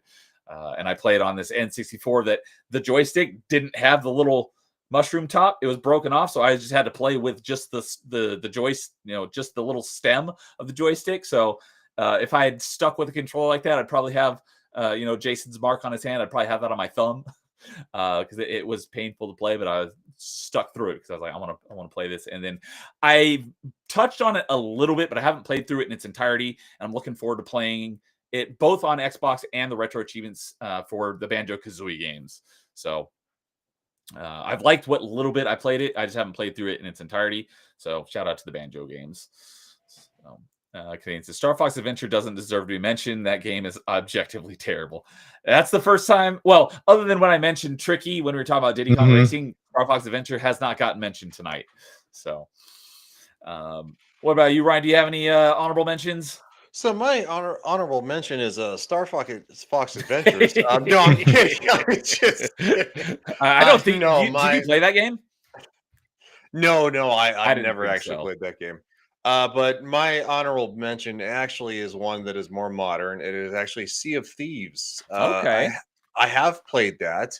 I didn't realize it was actually a Rareware game until I started looking this up. I do like the game. I eventually wanted to start over from the beginning and stream it, kind of like Jade Drunk 3PO does. I'm glad that I swear, Ryan. He's like, Ryan, I oughta. I'm gonna reach through this screen. He's like, I'll come through this screen right now. It's funny because dude played through Star Fox Adventures not that long ago, and he enjoyed it for the most part. We talked about it on our Achievement Chasers. I haven't played it yet, but I will play it at some point. Star Fox was never my favorite thing. It was just never something that I really got into. I understand why a lot of people loved it, but it just didn't really capture me. So, well, Star Fox Adventures is nothing like any of the other Star Fox games. I know. Yeah, no, I played I played Star Fox. I played Star Fox 64. I've never played Adventures, so I don't really know anything about that. But the original ones, even though I had fun at the time, I really liked, kind of like Rogue Squadron better. Rogue Leader. Then was it Rogue Leader? Rogue Leader was the one on GameCube. That was the second one. No. I never played Rogue Leader. I played Rogue Squadron, which was on the 64. Yes, that one Yes, I love that game. It was so much fun. I'm pretty sure that was in my top 5 and 64 games. It was my number 3. Okay, it had the same kind of like feel to Star Fox, or maybe kind of like mechanics, I guess. Kind of, but it just wasn't an on-rail shooter like Star Fox is. Yeah, I just couldn't get behind Star Fox. So fair enough. Anyway, Sea of Thieves. Boogie boarding. So boogie boarding. I just watched that episode a couple days ago. No boogie boarding at any time. So, but yes, Sea of Thieves. Oh, I was just going to say that's my honorable mention. It's a lot of fun. You get to be kind of like a captain of a pirate ship, stuff like that. Again, I don't think it's kind of like, what is it? Kind of like Pirates of the Caribbean meets No Man's Sky a little bit. In my opinion, there was a Pirates of the Caribbean DLC for it. Oh, was there really? I did not know that one. They added Jack Sparrow as one of the characters, if I remember correctly. Okay. I haven't played it, but I remember hearing about that DLC. Well, as somebody who loves Pirates of the Caribbean, because those movies were, back when Disney was good. Piper, he's at the door and he's meowing through it. He has like weird separation anxiety. Like if I go and take a shower and I close the door, he has to be there at the door. He's like, meow, meow, meow. If I'm in here and I close the door, he's like, meow, meow, meow. If I go to work, he just lays on the bed and doesn't do shit. So what you have to do is you just have to not pay attention to him and then do what I do. And then yours will eventually just, I don't know if you can see mine. Well, yours is in the room, and that's what he wants. Yeah. I've closed the door so he can't get in the room. If I let him in the room, he would just go lay on the bed behind me. But it's like, oh, okay, yeah. Like we don't need to be together 24/7. Yeah, I mentioned the name and woke up and just started staring at me. Wow, there are a lot of DLCs for. I mean, they're all title updates, so they're free updates. But Well, that's for all Sea of Rare's Thieves- doing these days. Xbox is like, hey, go make this game. Oh, there's a Secret of Monkey Island DLC as well. Actually, All looks right, like there's 3 of them. you Negro motherfucker. He's Wait, black, what? by the way, so it works. Oh, He's a black cat. Sea of It's Thieves fine. is My really cool. uncle's black. It's okay. I can say Negro. Hello, Diego. We're just about to wrap up. But we are just going over our honorable mentions that didn't quite make our top 5 rare games list. So, all right. And well, was Sea of Thieves your last one, Ryan? I'll take that as a yes. So, Jason, what about you? What were your honorable mentions? So we mentioned some of them as I was talking. So like Battletoads, RC Pro-Am, Super Off-Road, as we were talking about that. GoldenEye and Perfect Dark are on there. Those are probably the big ones. Anything that came out newer, I wanted to try to like. Sea of Thieves, didn't like it. I thought it was just an empty world of nothingness. I'm sure they've changed that throughout the time, but I was just like, no, I'm good. And kind of also realizing that's all they're doing now kind of made me a little bit more sad. So if there was any game that I wanted to fail so Rare could do something different or get bought by someone else, that was one of the games. Sorry to the people who like the game, but I always thought like if they could do something bigger and better with their talent, that'd be nice. Yeah, I agree. But yeah, so those were my honorable mentions. All right. Well, then, Jason, I think it is that time. Yeah. All right. So what is our top 5? And hopefully, if you agree with me, then it'll be an objective ranking. But if you disagree with me, it'll be a partial, not objective opinion of which one is better. So with how everything goes and the rules of top 5, this is of the top 5. I don't like where this is going. Yep. We have a tie at number 5 with Donkey Kong Country 1 and Diddy Kong Racing. Number 4, Killer Instinct. Number 3, Perfect Dark. No! Number 2, Conker's Bad Fur Day. That makes sense. And number 1, because of how everything laid out and how Neo made this number 1, is GoldenEye. No. You're supposed to base it on the arguments that Ryan made, and he didn't. Really It's made by both because you put it at number 2, he put it at number 1.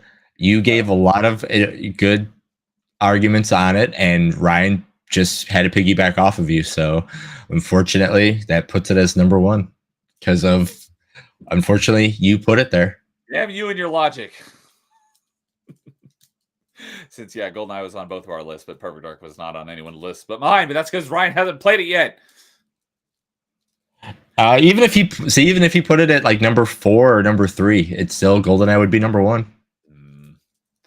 It would take a big jump to get it there. Still a better game.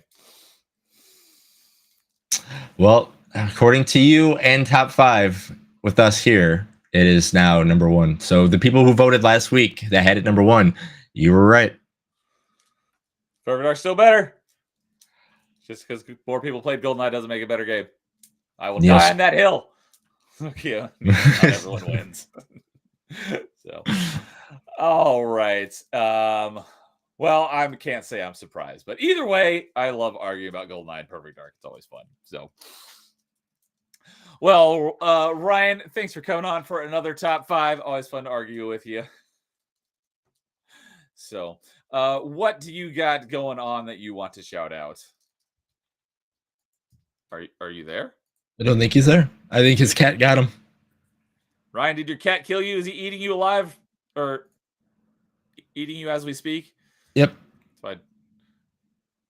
All right. That is definitely a cat kill. Apparently, Ryan has left us. So hopefully the ghost of Ryan will return for party chat next week.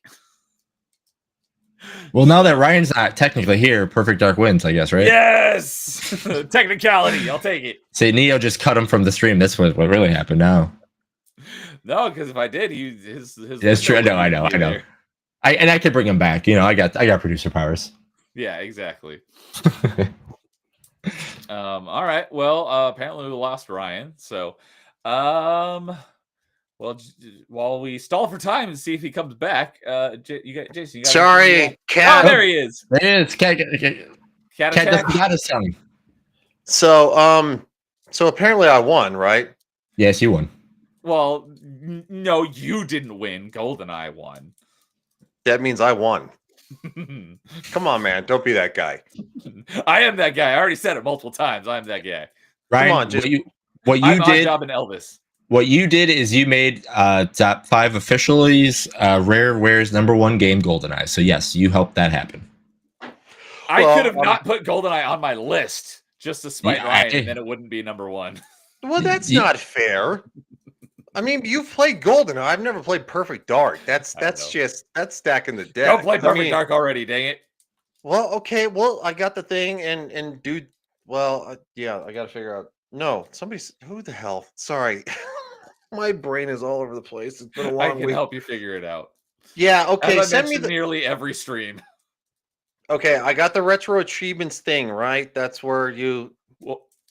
Well, because Retro Arc and Retro Achievements are two different things. Yeah, Retro Arc. That's what I got. Retro Arc's the important part.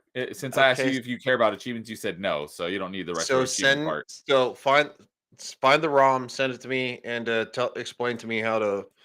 I even actually had I had it Googled too, like how to use Retro Arc to play ROM, Nintendo 64 games, and I forgot to do it. Oh, we'll do. I actually had a call last night with Jay Bongo, and I basically went over everything you need to know, not only just about Retro Arc, but also Retro Achievements. So hopefully he'll be getting into the Retro Achievements soon. But I can definitely help you get started on at least the Retro Arc part of things. Yes, I do need help because I am slow. I was in the U.S. Army, so I am slightly retarded. I'm kind of retarded. I'm kind of retarded. So, but yeah, I was saying either way, it's always fun to argue about GoldenEye and Perfect Dark with you. So, thanks for coming on for another episode of Top 5. So, what do you got going on that you want to shout out? I'll probably actually jump on my friend's show. It is Noise Pollution's channel. Okay. He's somebody that I actually do stuff with on Thursday. Sorry, not Thursday. This is Thursday. What the freak?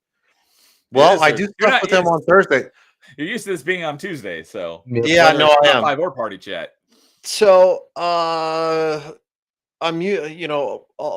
we usually do. He hosts a certain Cartoon Gentleman's mentors channel in Ryan Roger FA on Wednesdays on his channel Noise Pollution.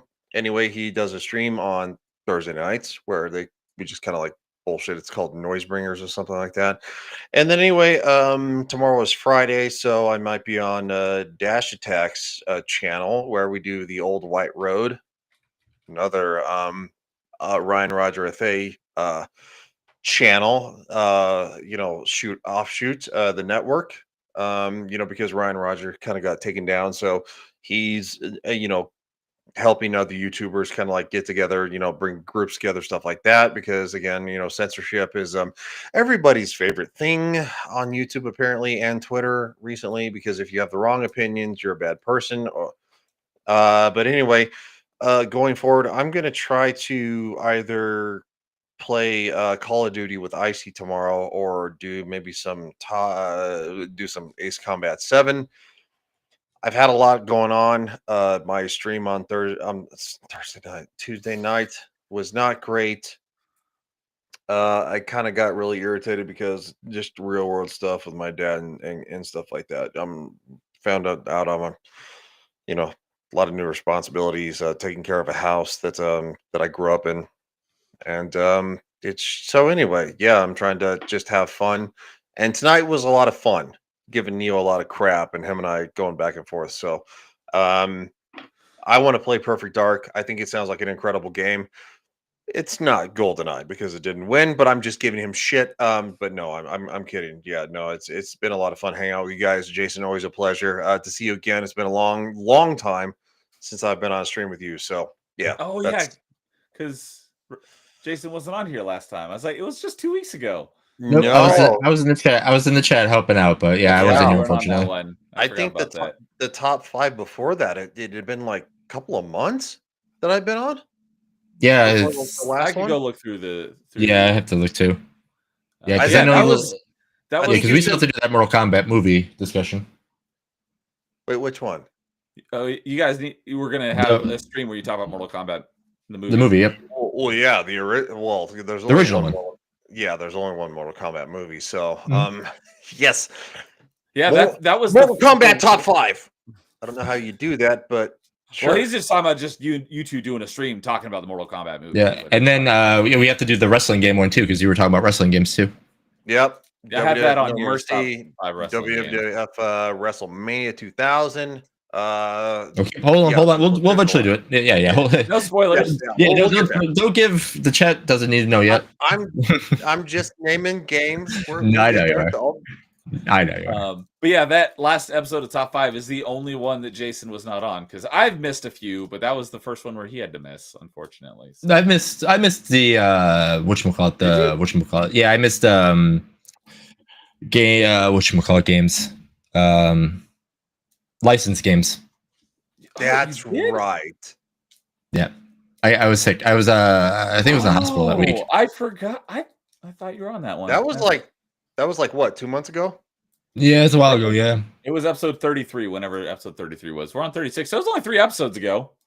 But we had Yeah, that break. But that was You had before a the summer break. So yeah, that was Yeah, a you had a while ago. long hiatus. Yeah. And as somebody who's enjoys these streams, it was a long hiatus. Maybe don't do it again. Won't do it again until next summer. He's like, I'm going to Cancun next summer. So But- no, I'm gonna do it. And then we'll have that month off or 2 weeks off for Christmas or whatever too. I don't know if I'll do a Christmas break this year. We'll see. Okay. But yeah, my stepdad, who's the traveler, and he's the reason I was went on this vacation this last summer. Just yesterday, he had a call. He's like, "Hey, I'm planning our trip for next summer for Machu Picchu." I'm like, "Awesome, let's go!" Wow, Machu Picchu. And then so that would be 2026, and he's already talking about summer 2027 doing Kilimanjaro. So he likes traveling. So Machu Picchu, you got a sister or something? No. Neo Something went right over my head. Neo got so Remember that. serious. He's like, Like, no. I don't get it. I said, yeah, Machu Picchu. Do you have a sister? It's a family vacation. Oh, okay. No, I am an only child. No siblings. It shows with the jokes. Just give you a shit, man. I know. All right, we're gonna end. All I'm gonna right. stop talking. Everybody else, plug your shit. Jason, you got anything you want to shout out? We'll get to top 5 for 2 weeks from now. I can't wait for that one. That was going to be kind of interesting and fun. Borderlands 1 Tuesdays. What is? Did you say what next top 5 is? I didn't know if you wanted to say it or I can. Yeah, go for it. So 2 weeks, it's going to be top 5 first games of the franchise. So any game that has a franchise, it's got to be the first game that introduced it. What is that top 5 of there? So there's some. It's going to be interesting. So yeah, that'll be 2 weeks. That from sounds tonight. awesome. So we have one person signed up so far. So we've got at least one more spot if someone else wants to join for that one. Can I throw my hat in the ring? There's a lot of great first person games. It's like Not first game. First game in a first in the franchise. Yeah. First of the franchise. Yeah. I mean, unless you guys are sick of me, then I'll let somebody else hop in. We'll see. Call me the alternate. Call me the alternate if somebody doesn't want to jump in. Yeah, I'll put you down. But since you've been on a few in a row, if someone else says they want to be on it, I'll call me the bump you to alternate. the next one. Yeah, So. I'd like to spread the love around. So yeah, next 2 weeks from tonight will be next top 5, episode 37, ranking our top 5 favorite first games in a franchise. So, but yeah, so sorry, go ahead and continue with the. Oh, you're muted. Ryan, can you hear him? No. Yeah, I can hear him either. I was like, I think his I microphone don't think it's me. went out. His microphone went out. That happened on another top 5 not that long ago. It just like disconnected like in the middle of the You stream. know who would probably actually be wow, it's so late. So what, top 5 starts at 7 p.m. Well, your time. Yeah. I mean, because I would invite Holly to come on because she loves video games, but it'd be like 2 in the morning for her because she's in the she's UK. over in the UK. Yeah, I don't think she'd want to do that. I think we could hear you. Okay. Yes. Yeah, we can hear you. All right. I have this little clip right here that if it just randomly gravity hits it, my microphone just turns off and everything just decides it doesn't want to work. Apologize. So, yeah. So the last thing we heard was talking about next top 5. So, oh yeah, and then like I said, Borderlands Tuesdays, and then I just started playing Borderlands 4. I might stream that, and you guys can watch me farm for items because I'm having a lot of fun with that. But again, I'm having fun starting from 1, bringing Neo along to play some of these games as well. yeah. So yeah, I will be back on Monday with Metroidvania Monday as I continue my playthrough of Other M.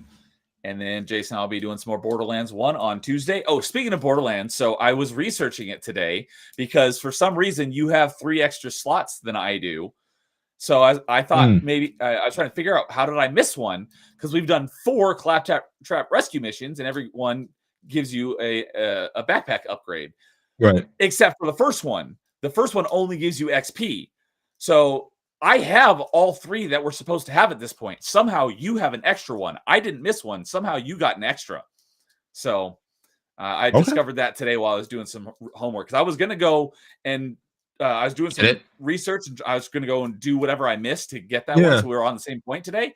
And I was doing some research. And I was like, we've done 4 Claptrap rescue missions. One of them does not give a backpack upgrade. It only gives you XP. So that means I've got the 3 that I'm supposed to have. Somehow you have more than you're supposed to have. Okay. Well, we'll leave it out in the end. I can hold on to 3 extra items for us. So you'll be my my mule, like in Fallout or Skyrim, and I hand all my extra crap to your companion. So if I have any extras. Are you saying he's gonna pack your gear? If there's some extra, he has 3 more slots in his inventory than I do. So if I need something that I can't carry, he'll have to carry it for me. Yeah, so you want him to pack your gear, huh? I guess you might be able to put it that way. We'll end up all selling in the vending machine anyway. I think he was making an innuendo there, but I was no, I know he is.